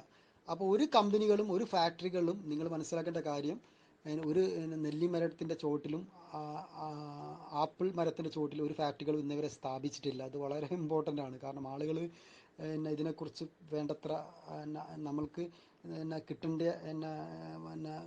പോഷകാഹാരങ്ങൾ അല്ലെങ്കിൽ വൈറ്റമിനോ ന്യൂട്രൻ്റ് അടങ്ങിയിട്ടുള്ള ഫുഡും ഇതൊക്കെ നമുക്ക് പ്രോട്ടീൻസൊക്കെ കിട്ടേണ്ടത് നാച്ചുറലായിട്ട് കിട്ടണം. നമ്മളൊരു ഫുഡ് സപ്ലിമെൻറ്റുകൾ കൂടെ അല്ല ഇത് കിട്ടേണ്ടത്. അപ്പോൾ ഈ പറയുന്ന ഫുഡ് സപ്ലിമെൻറ്റുകൾക്കൊന്നും ഞാനെതിരില്ല. പക്ഷേ ഇത് നമ്മൾ മനസ്സിലാക്കുന്നത് പോലെ ഇതിൽ 100% ഇതിൽ ആളുകൾ പറയും ഇത് 100% ഹെർബലാണ്, 100% വെജിറ്റബിളാണ്. ഒരിക്കലുമല്ല. ഇത് ഇത്തരം കെമിക്കൽസ് ഇല്ലാത്ത ഒരു ഫുഡ് സപ്ലിമെൻറ്റും ഒരാൾക്കും തയ്യാറാക്കാൻ കഴിയില്ല. കാരണം എന്ന് വെച്ചാൽ ഇതിൽ പ്രിസർവേറ്റീവ്സ് വേണ്ടി വരും, അതുപോലെ തന്നെ നിറങ്ങൾ ചേർക്കാൻ വേണ്ടിയിട്ടൊക്കെ ഇത് ഉപയോഗിക്കുന്നുണ്ട്.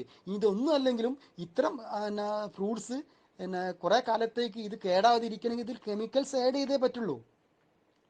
ഇവരുടെയൊക്കെ പുതിയ സ്ട്രാറ്റജി എന്താണെന്ന് വെച്ച് കഴിഞ്ഞാൽ, പണ്ടത്തെ ആളുകൾ ഞാൻ പറഞ്ഞില്ലേ ആപ്പിളിലൊക്കെയാണ് പിടിക്കുന്നതെങ്കിൽ ഇപ്പം നമ്മൾ മാറി, സ്ട്രാറ്റജിയൊക്കെ മാറിയിട്ട് നമുക്ക് അവൈലബിലിറ്റി കുറഞ്ഞ ഫ്രൂട്ട്സ്, അതായത് അക്കായ് ബെറി, ബെറീസ്, മറ്റ് സ്ട്രോബെറി, ബാർലി, അതുപോലെ തന്നെ വളരെ നട്ട്സൊക്കെ വളരെ റേറ്റ് കൂടിയ നട്ട്സുകൾ, ഇങ്ങനത്തെ വിദേശത്ത് മാത്രം ലഭ്യമായ ഫ്രൂട്ട്സുകൾ, ഇതിൻ്റെയൊക്കെ പേര് പറഞ്ഞിട്ട് ഇത്തരം പഴങ്ങളിലൊക്കെ ഞങ്ങൾ ഓരോ കിലോക്ക് 2000 3000 ഒക്കെ വരുന്ന ഇത്തരം ഫുഡ് ഐറ്റംസ് വെച്ചുണ്ടാക്കുന്ന ഞങ്ങളുടെ പ്രൊഡക്ട്സാണ് പല കമ്പനികളും, പല ഡയറക്റ്റ് മാർക്കറ്റ് കമ്പനികൾ. എന്നിട്ട് അവർ അവകാശപ്പെടുന്നത് എന്താണ്, ഇത്തരം പ്രൊഡക്റ്റുകളൊക്കെ ഞങ്ങൾ 3000-4000 രൂപക്ക് കിട്ടുന്നതാണ്, ഞങ്ങൾ പുറത്ത് വിദേശം ഞങ്ങൾ കമ്പനികളുണ്ട്. അപ്പോൾ ഇതിലൊന്നും ആരും, പല ആളുകളും ഇതിൽ ചെന്ന് ചാടിക്കൊടുക്കുന്നുണ്ട്. പക്ഷേ ഇതിനെക്കുറിച്ച് അവയർനെസ് ഇല്ലാത്ത ആളുകളാണ്. പല ആളുകൾ ക്യാൻസറിന് വരെ പ്രിവെൻറ്റ് ചെയ്യുമെന്നൊക്കെ പറഞ്ഞ് ക്യാൻസർ മാറ്റും പിന്നെ ഷുഗർ 100% മാറ്റാം. പിന്നെ അതുപോലെ തന്നെ മറ്റ് എല്ലാ ലൈഫ് ത്രെറ്റനിങ് ഇൽനെസ്സിനൊക്കെ ഇത് വളരെ പ്രയോജനകരമാണ് എന്ന് പറയുന്നു. അങ്ങനെയാണെങ്കിൽ ഇവിടെ ഹോസ്പിറ്റൽസിൻ്റെ ആവശ്യമോ നെഫ്രോളജിസ്റ്റിൻ്റെ ആവശ്യമോ ഡയബറ്റോളജിസ്റ്റിൻ്റെ ആവശ്യമോ ഒന്നും ഇല്ലല്ലോ. ഇവർ മതിയല്ലോ. ഓങ്കോളജിസ്റ്റുകൾക്കൊക്കെ പണി കഴിഞ്ഞില്ലേ ഈ 3000-4000 രൂപയുടെ പ്രൊഡക്ട്സ് വാങ്ങും. അപ്പോൾ നമ്മളിത് അവെയർ ആയിരിക്കണം. ഇനി എങ്ങനെ പ്രൊഡക്ട്സ് നമുക്ക് ഓവർ ഡെഫിഷ്യൻസി ഉണ്ടെങ്കിൽ ഡോക്ടേഴ്സിന് അറിയാം അതെങ്ങനെയാണ്. അതിന് പല മാർഗ്ഗങ്ങളുണ്ട്. ഞാൻ നേരത്തെ പറഞ്ഞു, ഇഞ്ചക്ഷൻ വഴി, ഫുഡ് സപ്ലിമെൻറ്റ് വഴി, വൈറ്റമിൻ ടാബ്ലറ്റ്സ് വഴി, ഇതൊക്കെ ഇത് നൽകാവുന്നതാണ്. പക്ഷേ ഇത് നോർമലായി കഴിയുമ്പോൾ സ്വാഭാവികമായിട്ട് നമുക്ക് പിന്നെ ഇത് ഞാൻ നേരത്തെ പറഞ്ഞതുപോലെ നമുക്ക് കിട്ടേണ്ട എല്ലാ വൈറ്റമിനും പ്രോട്ടീൻസും ന്യൂട്രിയൻസും ഒക്കെ നമുക്ക് നാച്ചുറലായിട്ട് ഫുഡിൽ കൂടെ കിട്ടണം. ഫുഡാണ് അതിൻ്റെ സോഴ്സ്. ഇനി സിവിയർ ഡെഫിഷ്യൻസി ഉള്ളവർക്ക് മാത്രമാണ് ഇത്തരത്തിൽ പിന്നെ ഡോക്ടേഴ്സ് റെക്കമെൻഡ് ചെയ്യാറ്. അത് വളരെ ഇമ്പോർട്ടൻ്റ് ആണ്. ഇത് പിന്നെ മനസ്സിലാക്കി വെക്കുക. നമ്മൾ എക്സസൈസാണ് പറഞ്ഞു കൊണ്ടുവന്നിരുന്നത്. ഒരു ജിമ്മിൽ പോയത് കൊണ്ടോ ഫിറ്റ്നസ് ക്ലബ്ബിൽ പോയത് കൊണ്ടോ മാത്രം നമ്മൾ പിന്നെ നമ്മുടെ ശരീരപ്രകൃതി നിലനിർത്താനും ഒബ്സിറ്റിനെ പ്രിവെൻറ്റ് ചെയ്യാനും നമുക്ക് സാധിക്കില്ല. പ്രത്യേകിച്ച് പിന്നെ സഡൻ വെയിറ്റ് കുറയ്ക്കുന്ന ആളുകൾ, അവർ ചില ആളുകൾ 1 മന്ത് കൊണ്ട് പെട്ടെന്ന് വെയിറ്റ് ഗെയിൻ ഉണ്ടാവണമെന്ന് പറഞ്ഞ് ഒരു വളരെ എഫേർട്ട് എടുത്ത് പിന്നെ വെയിറ്റ് കുറയ്ക്കാൻ ശ്രമിക്കും. നമ്മൾ മനസ്സിലാക്കേണ്ട കാര്യം എന്ന് വെച്ച് കഴിഞ്ഞാൽ ഒരു 2, 3, 4 ആഴ്ച കൊണ്ട് പോയിട്ട് ഒരുപാട് എഫേർട്ട് എടുത്ത് വെയിറ്റ് കുറയില്ല. മിനിമം ഒരു 3, 4 മാസങ്ങൾ കൊണ്ട് ഇതുപോലെ വെയിറ്റ് കുറയാൻ സാധിക്കുകയുള്ളൂ നമ്മൾ എക്സസീവില് വെയിറ്റ് കുറയ്ക്കാൻ ശ്രമിക്കുമ്പോൾ. പിന്നെ നമുക്ക് സ്വാഭാവികമായിട്ട് പിന്നെ ഇതുപോലെ പിന്നെ വെയിറ്റ് ലോസ് ഇല്ലാതിരിക്കുമ്പോൾ നമ്മൾ ഒരു മാസമൊക്കെ കഷ്ടപ്പെട്ട് ജിമ്മിലൊക്കെ പോയി കഴിഞ്ഞ് വെയിറ്റ് കുറയാതിരിക്കുക സ്വാഭാവികമായിട്ട് എല്ലാവരും ഡ്രോപ്പ് ചെയ്ത് പോവുകയാണ് ചെയ്യുക. മനസ്സിലായോ? അപ്പോൾ അതുപോലെ സാധാരണ സമയത്ത് നമ്മൾ ഉപയോഗിക്കുന്ന ശരീരത്തിൽ സ്റ്റോർ ചെയ്യപ്പെട്ട നമ്മൾ കലറി ഭക്ഷണത്തിൽ കിട്ടുന്ന കലറി നമ്മൾ 2 ടൈപ്പായിട്ട് ശരീരത്തിൽ സ്റ്റോർ ചെയ്യപ്പെടുന്നുണ്ട്. ഒന്ന് കൊഴുപ്പിൻ്റെ രൂപത്തിൽ, രണ്ടാമത് ഗ്ലൈക്കോജനാണ്. അതായത് നമ്മുടെ ശരീരത്തിൽ ഗ്ലൂക്കോസിനെ ഗ്ലൈക്കോജനാക്കി സ്റ്റോർ ചെയ്യപ്പെടുന്നു. അപ്പോൾ നമ്മുടെ ശരീരത്തിൽ എക്സസൈസ് ചെയ്ത് തുടങ്ങുമ്പോൾ ആദ്യം നമ്മൾ ഉപയോഗിക്കുന്നത് നമ്മൾ നന്നായിട്ട് എഫേർട്ട് ഇടും. അപ്പോൾ സ്വാഭാവികമായിട്ട് നമ്മൾ ആദ്യം ഉപയോഗിക്കുന്ന എനർജി കൊഴുപ്പല്ല, മറിച്ച് നമ്മൾ ഗ്ലൂക്കോസ് ഗ്ലൈക്കോജനായി സ്റ്റോർ ചെയ്യപ്പെട്ട എനർജിയാണ് ആദ്യമായി യൂസ് ചെയ്യുക. അപ്പോൾ ഇതിന് ശേഷമാണ് നമ്മുടെ ശരീരത്തിൽ അടിഞ്ഞുകൂടിയ കൊഴുപ്പ് നമുക്ക് റിലീസ് ചെയ്യാൻ സാധിക്കുകയുള്ളൂ. അപ്പോൾ നമ്മൾ എക്സസൈസ് ചെയ്ത് തുടങ്ങുമ്പോൾ ആദ്യത്തെ 20-25 മിനിറ്റ്സ് എന്ന് പറയുന്നത് നമ്മുടെ ശരീരത്തെ ഗ്ലൈക്കോജനാണ് റിലീസാവുന്നത്. പിന്നീട് തിരിച്ച് ഈ എനർജി കൺവേർട്ട് ചെയ്ത് തിരിച്ച് ഇത് ഗ്ലൂക്കോസായി പ്രൊഡ്യൂസ് ചെയ്യപ്പെടുകയും നമ്മുടെ ശരീരത്തിൽ അടങ്ങിയിരിക്കുന്ന കൊഴുപ്പിനെ തിരിച്ച് എനർജിയായി കൺവേർട്ട് ചെയ്യാനും പറ്റുകയുള്ളൂ. അപ്പോൾ അതുപോലെ നമ്മൾ ശ്രദ്ധിക്കേണ്ട കാര്യം എന്ന് വെച്ചാൽ വ്യായാമം ചെയ്യുമ്പോൾ മിനിമം 45-50 മിനിറ്റ്സ് വരെ നമ്മൾ വ്യായാമത്തിനായിട്ട് മാറ്റി വെക്കണം. ഇതിൽ വാക്കിംഗ് അല്ലെങ്കിൽ ഈവനിങ് ജോഗിങ് ഒക്കെ പോകുന്ന ആളുകൾ ഒരു 30 മിനിറ്റ്സ് വാക്കിങ്ങും അതുപോലെ തന്നെ ഒരു 30 മിനിറ്റ്സ് ജോഗിങ്ങുമായിട്ട് എക്സസൈസ് ചെയ്ത് മാറ്റുകയാണെങ്കിൽ ഒരു ഓൾമോസ്റ്റ് 1 അവർ എക്സസൈസ് മതിയാവും. അപ്പോൾ പതിവില്ലാതെ നമ്മൾ അമിതമായി വ്യായാമം ചെയ്യുമ്പോൾ നമ്മുടെ മസിൽസിനൊക്കെ വളരെ പെയിൻ അനുഭവപ്പെടും. പെട്ടെന്ന് കയറി ഇപ്പോൾ യൂത്തിനൊക്കെ കാണുന്ന ട്രെൻഡാണ്. ബോയ്സൊക്കെ നേരെ വളരെ ആവേശത്തോടു കൂടി ജിമ്മിലൊക്കെ പോയി ആദ്യത്തെ മാസത്തിൽ പൈസ കൊടുത്ത് ചേരും, പിന്നെ കുറച്ച് ദിവസം പോവും, പിന്നെ അവർക്ക് പറ്റില്ല. കാരണം അതിൻ്റെ അവരുടെ ഒന്നാമത്തെ കാരണം എന്ന് വെച്ചാൽ നമ്മൾ ബോഡി ബിൽഡേഴ്സും ഫിറ്റ്നസ് ഒക്കെ ഉള്ള ആളുകൾ ഇൻഡസ്ട്രിയിലുള്ള ആളുകൾ അവർ ഹെൽത്ത് കോൺഷ്യസ് ആയി അവർക്ക് അമിതവണ്ണം കുറയ്ക്കുക എന്നുള്ളതല്ല, കൂടെ പ്രോട്ടീൻ കൂട്ടിയിട്ട് അവർക്ക് മസിൽ ഉണ്ടാക്കുക എന്നുള്ളൊരു ഇൻറ്റൻഷൻ കൂടി ഉണ്ടാവും. എന്നാൽ നമ്മളെപ്പോലെ സാധാരണ ആളുകളെ സംബന്ധിച്ച് അതായിരിക്കില്ല. അവർക്ക് ഒബ്സിറ്റി കുറയ്ക്കുക, അമിതവണ്ണം കുറയ്ക്കുക, എക്സസൈസ് ചെയ്യുക എന്നുള്ളതാണ് അവരുടെ മെയിൻ ഇൻറ്റൻഷൻ എന്ന് പറയുന്നത്. നമ്മൾ ശ്രദ്ധിക്കേണ്ടത് എന്താണെന്ന് വെച്ചാൽ വളരെ ക്രമമായിട്ട് പതിയെ കൂട്ടിക്കൊണ്ടുപോകുന്ന ഒരു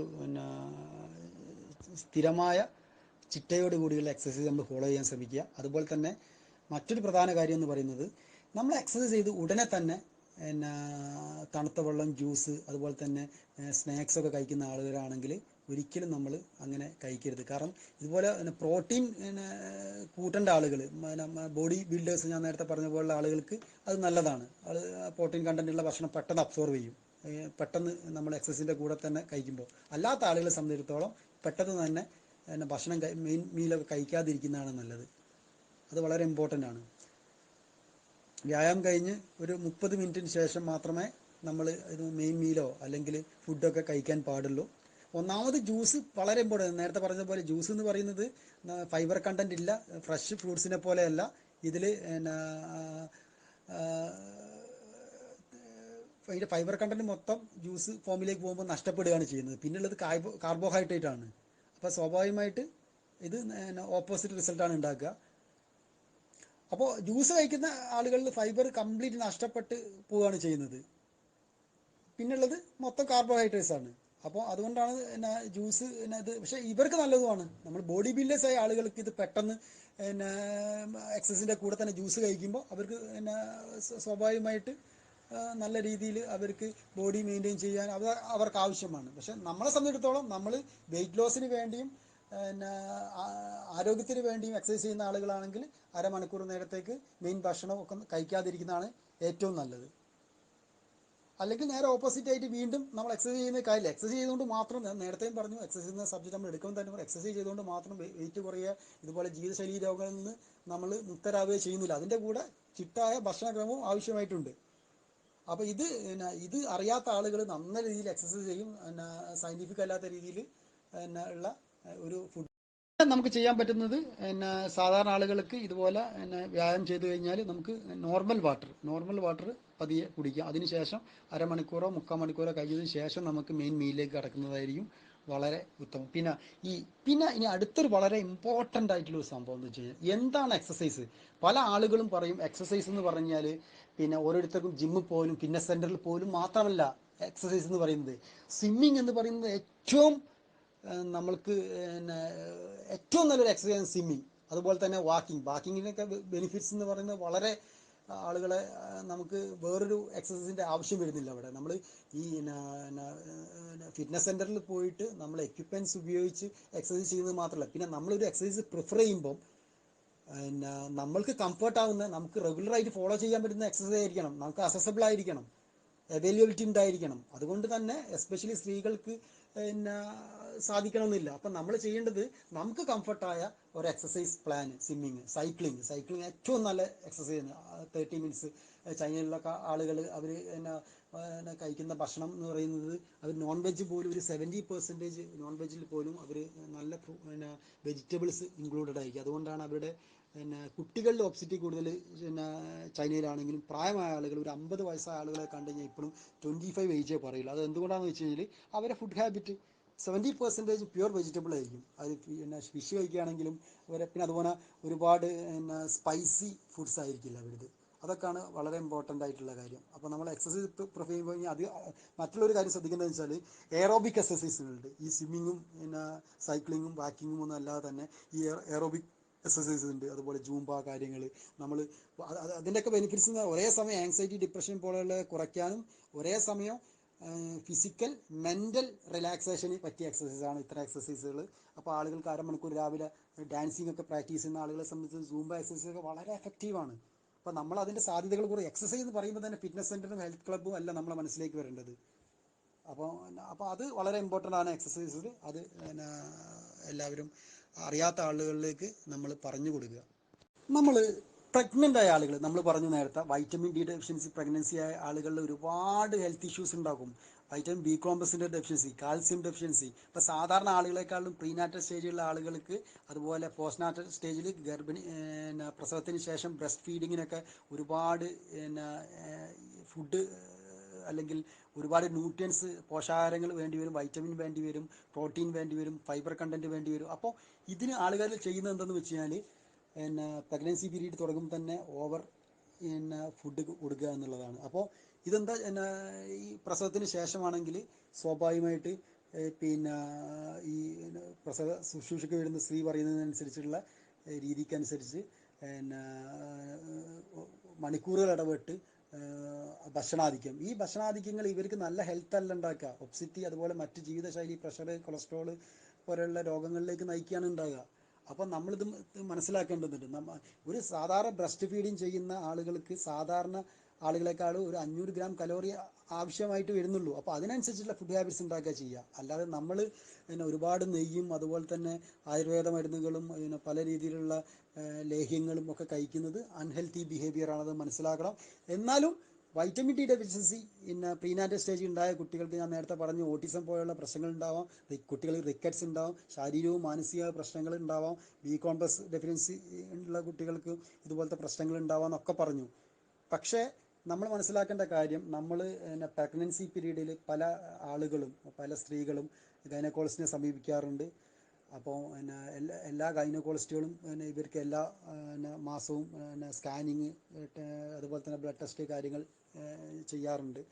അപ്പോൾ എൻ്റെ ഒരു അനുഭവത്തിൽ പറയുകയാണെങ്കിൽ കോഴിക്കോടുള്ള ഒരു പ്രശസ്തമായ ഒരു ലേഡി ഗൈനക്കോളജിസ്റ്റ്, അവർക്ക് കോഴിക്കോട് മാത്രമല്ല കണ്ണൂർ, മലപ്പുറം, വയനാട് പിന്നെ തുടങ്ങിയ ജില്ലകളിൽ നിന്ന് പേഷ്യൻസ് ഉണ്ട്. അപ്പോൾ ഇവരുടെ ഒരു ബിഹേവിയർ എന്ന് പറയുന്നത് ഒരു ഒറ്റപ്പെട്ട സംഭവം, ഒരാളെ വ്യക്തിയെ എടുത്തു പറയുന്നതല്ല, നമ്മൾ മനസ്സിലാക്കേണ്ട ഒരു കാര്യമാണ്. പിന്നെ ഇവർ ചെയ്യുന്നത് എന്താണെന്ന് വെച്ച് കഴിഞ്ഞാൽ ഏറ്റവും നന്നായിട്ട് വഴക്ക് പറയുന്ന, അമിതമായി ദേഷ്യപ്പെടുന്ന പിന്നെ ഒരു ഡോക്ടറാണ് ഇവർ. അപ്പോൾ നമ്മുടെ ബ്രെയിനിലൊരു പ്രോഗ്രാമിങ് ഓൾറെഡി ചെയ്ത് വെച്ചിട്ടുണ്ട്. ഏറ്റവും നന്നായി ബിഹേവ് ചെയ്യുന്ന ഡോക്ടർ ഏറ്റവും മോശപ്പെട്ട ഡോക്ടറും, ഇതുപോലെ ഭയങ്കര സ്ട്രിക്റ്റ് ആയിട്ടുള്ള നന്നായിട്ട് വഴക്ക് പറയുന്ന ഡോക്ടറാണ് ഏറ്റവും നല്ല ഡോക്ടർ എന്നുള്ളൊരു മിസ്കൺസെപ്ഷൻ നമ്മളെ ബ്രെയിനിൽ ഫീഡ് ചെയ്തിട്ടുണ്ട്. അപ്പോൾ അപ്പോൾ ഈ ഒരു അനുഭവം ഞാൻ പറയാം. നമ്മൾക്കുണ്ടായ നമ്മുടെ ഒരു സുഹൃത്തുണ്ടായ അനുഭവമാണ്. അപ്പോൾ ഇവർ സ്ഥിരമായിട്ട് സ്കാൻ ചെയ്യുന്ന സമയത്ത് പിന്നെ ഒരു പ്രാവശ്യം പെട്ടെന്ന് പിന്നെ അവൈലബിലിറ്റി ഇല്ലാതിരുന്നപ്പോൾ തലേന്ന് പെട്ടെന്ന് എടുക്കേണ്ടി വന്നപ്പോൾ മറ്റേ സമയം വൈകുമെന്ന് പറഞ്ഞപ്പോൾ ഈ ടൈമായി, ഇവരെ കൺസൾട്ടേഷൻ കൊടുത്ത ടൈം ഉണ്ടല്ലോ, ഭയങ്കര റഷാണ് ടൈം. അങ്ങനെ ടൈമായപ്പോൾ സ്വാഭാവികമായിട്ട് ആർക്ക് ടൈം കൊടുത്തു, ഇവരെന്ത് ചെയ്തു, വേറൊരു ലാബിൽ നിന്ന് ഇതുപോലെ തന്നെ NABH അക്രഡിറ്റഡ് ആയിട്ടുള്ള ഓതറൈസ്ഡ് ആയ ഒരു ലാബിൽ നിന്ന് ഇവർ പിന്നെ സ്കാനിങ് റിപ്പോർട്ട് വാങ്ങിക്കുകയും ഈ ഗൈനക്കോളജിസ്റ്റിനെ കാണിക്കുകയും ചെയ്തു. ഇവർ പിറ്റേന്ന് തന്നെ മാറ്റി ചെയ്തു കൊണ്ടുവരാൻ പറഞ്ഞു. എന്താ കാരണം എന്ന് വെച്ച് കഴിഞ്ഞാൽ എല്ലാ ഡോക്ടേഴ്സ് ഇങ്ങനെ ഉള്ള ആളുകളാണെന്ന് ഞാൻ പറയുന്നില്ല. ഇവർക്ക് സ്വാഭാവികമായിട്ട് ലാബുകളൊക്കെ ആയിട്ട് ടൈപ്പ് ഉണ്ടാവും. സ്കാനിങ്ങിന് ഞാൻ എതിരല്ല. സ്കാനിങ് എന്ന് പറഞ്ഞു കഴിഞ്ഞാൽ നമ്മളെ പിന്നെ ബർത്ത് ഡിഫക്ട്സ്, ഡിസബിലിറ്റീസിനൊക്കെ പ്രിവെൻറ്റ് ചെയ്യാൻ ഓരോ മാസവും സ്കാനിങ് ഒക്കെ വളരെ ഇമ്പോർട്ടൻ്റ് ആണ്. അത് നേരത്തെ രോഗനിർണയം നടത്താനും അതിന് വേണ്ട പ്രിക്കോഷൻ എടുക്കാനൊക്കെ വളരെ ഇമ്പോർട്ടൻ്റ് ആണ്. പക്ഷേ നമ്മൾ മനസ്സിലാക്കേണ്ട, ഞാൻ പറഞ്ഞു വരുന്ന പോയിന്റ് എന്താണെന്ന് വെച്ച് കഴിഞ്ഞാൽ വൈറ്റമിൻ ഡെഫിഷ്യൻസി ഉണ്ട്, അല്ലെങ്കിൽ പിന്നെ ബി കോംപ്ലക്സ് ഉണ്ട്, കാൽസ്യം ടാബ്ലറ്റ്സുകൾ, ഫോളിക് ആസിഡ് ടാബ്ലറ്റ്സുകളൊക്കെ ഇവർ കൊടുക്കുന്നുണ്ട്. പിന്നെ ഇതൊക്കെ ഒരു ബിസിനസ്സാണ് ഇവർക്ക്. പിന്നെ ഞാൻ നേരത്തെ പറഞ്ഞ സ്കാനിങ് എന്ന് പറഞ്ഞത് പിന്നീട് ഈ ഒരു ടൈപ്പ് ഉണ്ട് ഇവർ ഡോക്ടേഴ്സ്. ഇത് കഴിഞ്ഞ് പിന്നെ കുറേ കാലം കഴിഞ്ഞപ്പോൾ മറ്റൊരു പേഷ്യൻ്റായിട്ട് പോകുന്ന സമയത്ത്, ഇവരുടെ സിസ്റ്ററായിട്ട് പോകുന്ന സമയത്ത് ഇവരുടെ ടൈപ്പ് മാറിയിട്ടുണ്ട് സ്വാഭാവികമായിട്ട്. ഈ നമ്മൾ നേരത്തെ റിജക്റ്റ് ചെയ്ത് അതേ ലാബിലേക്ക് കൊടുക്കുക. അപ്പോഴാണ് ഇയാൾ ചിന്തിക്കുന്നത് ഇത് വളരെ ഇതിലെന്ത്, അപ്പോൾ അത്രയും പ്രൊഫഷണൽ എത്തിക്സ് ഉണ്ട് എന്ന് നിങ്ങൾ മനസ്സിലാക്കുക. അപ്പോൾ ഞാൻ പറഞ്ഞു വന്നത്, ഈ പ്രഗ്നൻസി പീരീഡിൽ പിന്നെ വൈറ്റമിൻ ടാബ്ലറ്റ്സ് കൊടുക്കുന്നത്, ഇത് ഡെഫിഷ്യൻസി, അതായത് സിവിയർ ഡെഫിഷ്യൻസി ഉള്ളവർക്ക് മാത്രം, നേരത്തെ പറഞ്ഞു വളരെ സിവിയർ ഡെഫിഷ്യൻസി ഉള്ള ആളുകൾക്ക് മാത്രമാണ് ടാബ്ലറ്റ്സും ഇഞ്ചക്ഷനും ഫുഡ് സപ്ലിമെൻ്റൊക്കെ കൊടുക്കുന്നത്. അല്ലാതെ പ്രഗ്നൻസി പീരീഡിൽ ഇവർ ബ്രീ പ്രോട്ടീൻ എന്ന് പറഞ്ഞൊരു ബോട്ടിലുണ്ട്, എല്ലാവർക്കും കൊടുക്കും എല്ലാ മാസവും. ഒരിക്കലും നമ്മൾ മനസ്സിലാക്കേണ്ട കാര്യം എന്താ അറിയോ, നമുക്കും നമ്മളെ കുട്ടിക്കും ഒക്കെ വേണ്ടത് ഹെൽത്താണ്. നിങ്ങൾക്ക് വേണ്ടെങ്കിൽ, ആരോഗ്യമാണ് നിങ്ങൾ പ്രിഫർ ചെയ്യുന്നതെങ്കിൽ മറ്റുള്ളവർ ചെയ്യുന്നത് പോലെ ചെയ്യുക എന്ന അല്ലാതെ ആരോഗ്യത്തിന് മുൻതൂക്കം നിങ്ങൾ കൊടുക്കുന്നുണ്ടെങ്കിൽ നമ്മൾക്ക് ഇതൊക്കെ എല്ലാ വൈറ്റമിൻസും പ്രോട്ടീൻസും ന്യൂട്രിയൻസും ഒക്കെ പോഷകാഹാരങ്ങൾ ഒക്കെ നമുക്ക് ഭക്ഷണ പദാർത്ഥത്തിൽ നാച്ചുറലായിട്ട് കിട്ടേണ്ടതുണ്ട്. അല്ല ഏതെങ്കിലും ടെസ്റ്റിലൂടെ സിവിയർ ഡെഫിഷ്യൻസി ഉണ്ടെന്ന് കണ്ടെത്തിയവർക്ക് മാത്രമാണ് ഈ ടാബ്ലറ്റ്സിൻ്റെ ആവശ്യം. അല്ലാത്തവർക്കൊക്കെ നാച്ചുറൽ ഫുഡിലൂടെയാണ് കിട്ടേണ്ടത്. അപ്പോൾ അവിടെയാണ് ഒരു ഡയറ്റീഷ്യൻ്റെ ന്യൂട്രീഷ്യൻസൊക്കെ റോൾ എന്ന് പറയുന്നത്. പിന്നെ അതുപോലെ പണ്ടത്തെ ആളുകളൊക്കെ പറയുന്നൊരു കാര്യമാണ്, ഞാൻ പണ്ട് നമ്മുടെ പ്രായ ആളുകൾ പറയും, ഞാൻ അന്ന് ആ ഡോക്ടറെ കാണിക്കുമ്പോൾ അയാൾ MBBS, ഇന്ന് അയാൾ MD ഒക്കെ ആയി. അപ്പം ഞാൻ കുറേ കാലങ്ങളായിട്ട് ഡയറ്റ് ഫോളോ ചെയ്യാണ്, അല്ല മരുന്ന് കഴിക്കുകയാണ് ഷുഗറിന്. എനിക്ക് ഇത്രയും കാലമായിട്ട് എൻ്റെ തടി കുറയ്ക്കാൻ പറ്റുന്നില്ല, ഷുഗർ കഴിക്കാൻ പറ്റുന്നില്ല, കൊളസ്ട്രോൾ കഴിക്കാൻ പറ്റുന്നില്ല, പ്രഷർ കഴിക്കാൻ പറ്റുന്നില്ല. പക്ഷെ ഞാനിപ്പോൾ കീറ്റോ ഡയറ്റ് എടുത്തപ്പം, അതായത് പുതിയ diet, new generation diet, keto diet എടുത്തപ്പം സ്വാഭാവികമായിട്ട് തടി പകുതിയിലധികം തടി കുറഞ്ഞ അസുഖങ്ങളൊക്കെ മാറി. ഇപ്പോൾ പ്രഷറിന് ടാബ്ലറ്റ് ഇല്ല, ഷുഗറിന് ടാബ്ലറ്റ് ഇല്ല, ഒന്നുമില്ല. അപ്പം ഞാനിപ്പോൾ ആ ഡോക്ടറെ കണ്ട് ചോദിച്ചു, നിങ്ങൾ കണ്ടോ ഇത്രയും കാലം നിങ്ങൾ ഷുഗറിന് മരുന്നില്ല, അത് മാനേജ് ചെയ്യണമെന്നൊക്കെ പറഞ്ഞിട്ട് ഇത് പൂർണ്ണമായും ക്യൂറബിൾ അല്ല എന്ന് പറഞ്ഞു. ഇപ്പം ഞാനൊരു മെഡിസിനും കഴിക്കുന്നില്ല. അത് ഡോക്ടേഴ്സിൻ്റെ കുഴപ്പം, മോഡേൺ മെഡിസിൻ ഡെവലപ്പ് ആവാത്തതൊന്നും അല്ല പ്രശ്നം. നിങ്ങൾ ഡയറ്റീഷ്യനെ കണ്ടില്ല, അങ്ങനത്തെ ഡിപ്പാർട്ട്മെൻറ്റ് നിങ്ങൾ പോയിട്ടില്ല എന്നുള്ളതാണ് പ്രശ്നം. അല്ലാതെ പിന്നെ ഈ ഡോക്ടേഴ്സ് എപ്പോഴും പ്രിഫർ ചെയ്യുമ്പോൾ സ്വാഭാവികമായിട്ട് അവർ ഈ ജീവിതശൈലി രോഗങ്ങൾ തുടക്കത്തിൽ ചെന്നാലും അവർ അതിനെ ട്രീറ്റ് ചെയ്യുക, മെഡിസിൻ പ്രിസ്ക്രൈബ് ചെയ്യുകയാണ് ചെയ്യുക. അത് അവരുടെ ശൈലിയാണ്. അപ്പോൾ അത് ഡോക്ടേഴ്സിനെ കുറ്റം പറഞ്ഞിട്ടോ മോഡേൺ മെഡിസിനെ കുറ്റം പറഞ്ഞിട്ടോ കാര്യമില്ല. അത് നമ്മുടെ പ്രശ്നമാണ്. അല്ല, ഞാൻ നേരത്തെ പറഞ്ഞ പോലെ ഡയറ്റുകൾ ഒരു പിന്നെ 100 കണക്കിന് ഡയറ്റുകളുണ്ട്. നമുക്ക് ഓരോരുത്തർക്കും ഓരോ ഡയറ്റ് ഉണ്ടാക്കി പ്ലാൻ ചെയ്ത് അതിന് ഓരോ പേര് കൊടുക്കാം. ഇത് ഇന്നൊന്നും പിന്നെ പുതുതായി തുടങ്ങിയ ഒരു പ്രതിഭാസമോ ഫിനോമിനൊന്നും അല്ല. ഇത് കാലാകാലങ്ങൾക്ക് മുമ്പേ ഉണ്ട്. അപ്പം നമ്മൾ പറഞ്ഞ വിഷയം എന്തെന്ന് വെച്ച് കഴിഞ്ഞാൽ, നമ്മൾ പ്രഗ്നൻസി പീരീഡിലുള്ള ആളുകൾ ഒരു കാരണവശാലും ഇതുപോലെ പിന്നെ ധൈര്യമായിട്ട് നിങ്ങളപ്പോൾ പിന്നെ നമുക്കറിയാം, നമ്മളൊരു പിന്നെ കിഡ്നി ഡിസീസായി ബന്ധപ്പെട്ടാൽ നമ്മൾ പിന്നെ നെഫ്രോളജിസ്റ്റിൻ്റെ അടുത്താണ് പോവുക. ഹാർട്ട് ഡിസീസായി ബന്ധപ്പെട്ട് കഴിഞ്ഞാൽ നമ്മൾ നെഞ്ചുവേദന നമ്മൾ കാർഡിയോളജിസ്റ്റാണ് കൺസൾട്ട് ചെയ്യുക. നമുക്കറിയാം നമുക്ക് കാലിലൊരു പ്രശ്നമുണ്ട്, ബോൺ സംബന്ധമായ പ്രശ്നങ്ങളുണ്ട്, എല്ല് പൊട്ടി, നമ്മൾ ഓർത്തോനാണ് പോവുക. ഇതുപോലെ തന്നെയാണ് ഒരു പ്രഗ്നൻസി പീരീഡിൽ പിന്നെ നമ്മൾക്ക് വേണ്ട ആഹാരങ്ങളിലും കാര്യങ്ങളിലും അല്ലെങ്കിൽ ഡയറ്റ് പ്ലാനും അതുപോലെ തന്നെ ഭക്ഷണക്രമവും തീരുമാനിക്കാൻ നിങ്ങൾ ഡയറ്റീഷ്യനാണ് കൺസൾട്ട് ചെയ്യേണ്ടത്. ഇത് നിങ്ങൾക്ക് ധൈര്യമായിട്ട്, ഇതിൻ്റെ ഫുൾ റെസ്പോൺസിബിലിറ്റി ഞാനാണ്. നിങ്ങൾക്ക് ധൈര്യമായിട്ട് ചോദിക്കാം പിന്നെ നിങ്ങളുടെ ഡോക്ടറെ അടുത്ത്, ഞാൻ കഴിക്കേണ്ടത് ഇതുപോലെയാണ് ഫുഡ് സപ്ലിമെൻറ്റ്, എനിക്ക് സിവിയർ ഡെഫിഷ്യൻസി ഉണ്ടോ, ഓവർ ഡെഫിഷ്യൻസി ഉണ്ടോ, ഞാൻ ടാബ്ലറ്റ് കഴിക്കുന്നതാണോ അല്ലെങ്കിൽ ഫുഡ് സപ്ലിമെൻറ്റ് കഴിക്കുന്നതാണോ നല്ലത്, അതിൽ ഞാൻ നാച്ചുറലായിട്ട് ഫുഡ് കഴിക്കുന്നതാണോ നല്ലതെന്ന് നിങ്ങളുടെ ഗൈനക്കോളജിസ്റ്റ് എടുത്ത് നിങ്ങളുടെ ഡോക്ടറെ അടുത്ത് നിങ്ങൾക്ക് ധൈര്യമായിട്ട് ചോദിക്കാം. അങ്ങനെ നിങ്ങൾ ആണെന്ന് പറഞ്ഞു കഴിഞ്ഞാൽ, നിങ്ങളിത് കഴിച്ചേ പറ്റുള്ളൂ എന്ന് പറഞ്ഞു കഴിഞ്ഞാൽ, നിങ്ങൾക്ക് ഓവർ ഡെഫിഷ്യൻസിയും പിന്നെ സിവിയർ ഡെഫിഷ്യൻസിയും ഇല്ലെങ്കിൽ അതിൻ്റെ അർത്ഥം അങ്ങനെ ഒരു ഡോക്ടറും പറയില്ല. അതാണ് ഫാക്റ്റ്. അങ്ങനെ പറയാൻ സാധിക്കില്ല.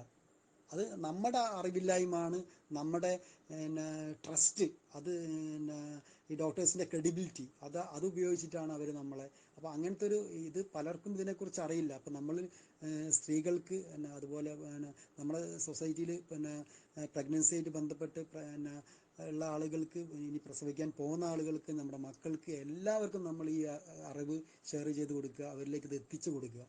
പിന്നെ ഒരാളുകളും പിന്നെ ഇതിൽ വളരെ ഇമ്പോർട്ടൻ്റ് ആയിട്ടുള്ള മറ്റൊരു കാര്യം എന്ന് പറഞ്ഞു കഴിഞ്ഞാൽ, നമ്മൾ പിന്നെ ഏത് ടാബ്ലറ്റും നമ്മളിപ്പോൾ വളരെ ആളുകൾക്കൊന്നും അറിയില്ല, എന്താ കണ്ടൻ്റ് എന്നൊന്നും അറിയില്ലെങ്കിൽ വൈറ്റമിൻ ടാബ്ലറ്റ്, കാൽസ്യം ടാബ്ലറ്റ് എന്ന് പറഞ്ഞ ആളുകൾ അയൺ ടാബ്ലറ്റ്, ഒമേഗ ഫാറ്റി 3 അല്ലെങ്കിൽ പിന്നെ മീനെണ്ണകളൊക്കെ കഴിക്കുന്നത് വളരെ നല്ലതാണ്, ഇതിന് വളരെ എഫക്റ്റീവാണ്. അപ്പോൾ ഇപ്പോഴത്തെ പാൻഡമിക് സിറ്റുവേഷനിൽ ഇത് വളരെ ഇമ്പോർട്ടൻ്റ് ആണെന്ന് പറഞ്ഞ് അവിടുന്ന് ഇവിടുന്നൊക്കെ വൈറ്റമിൻ ടാബ്ലറ്റ്സും കാൽസ്യം ടാബ്ലറ്റും വാങ്ങി കഴിക്കും.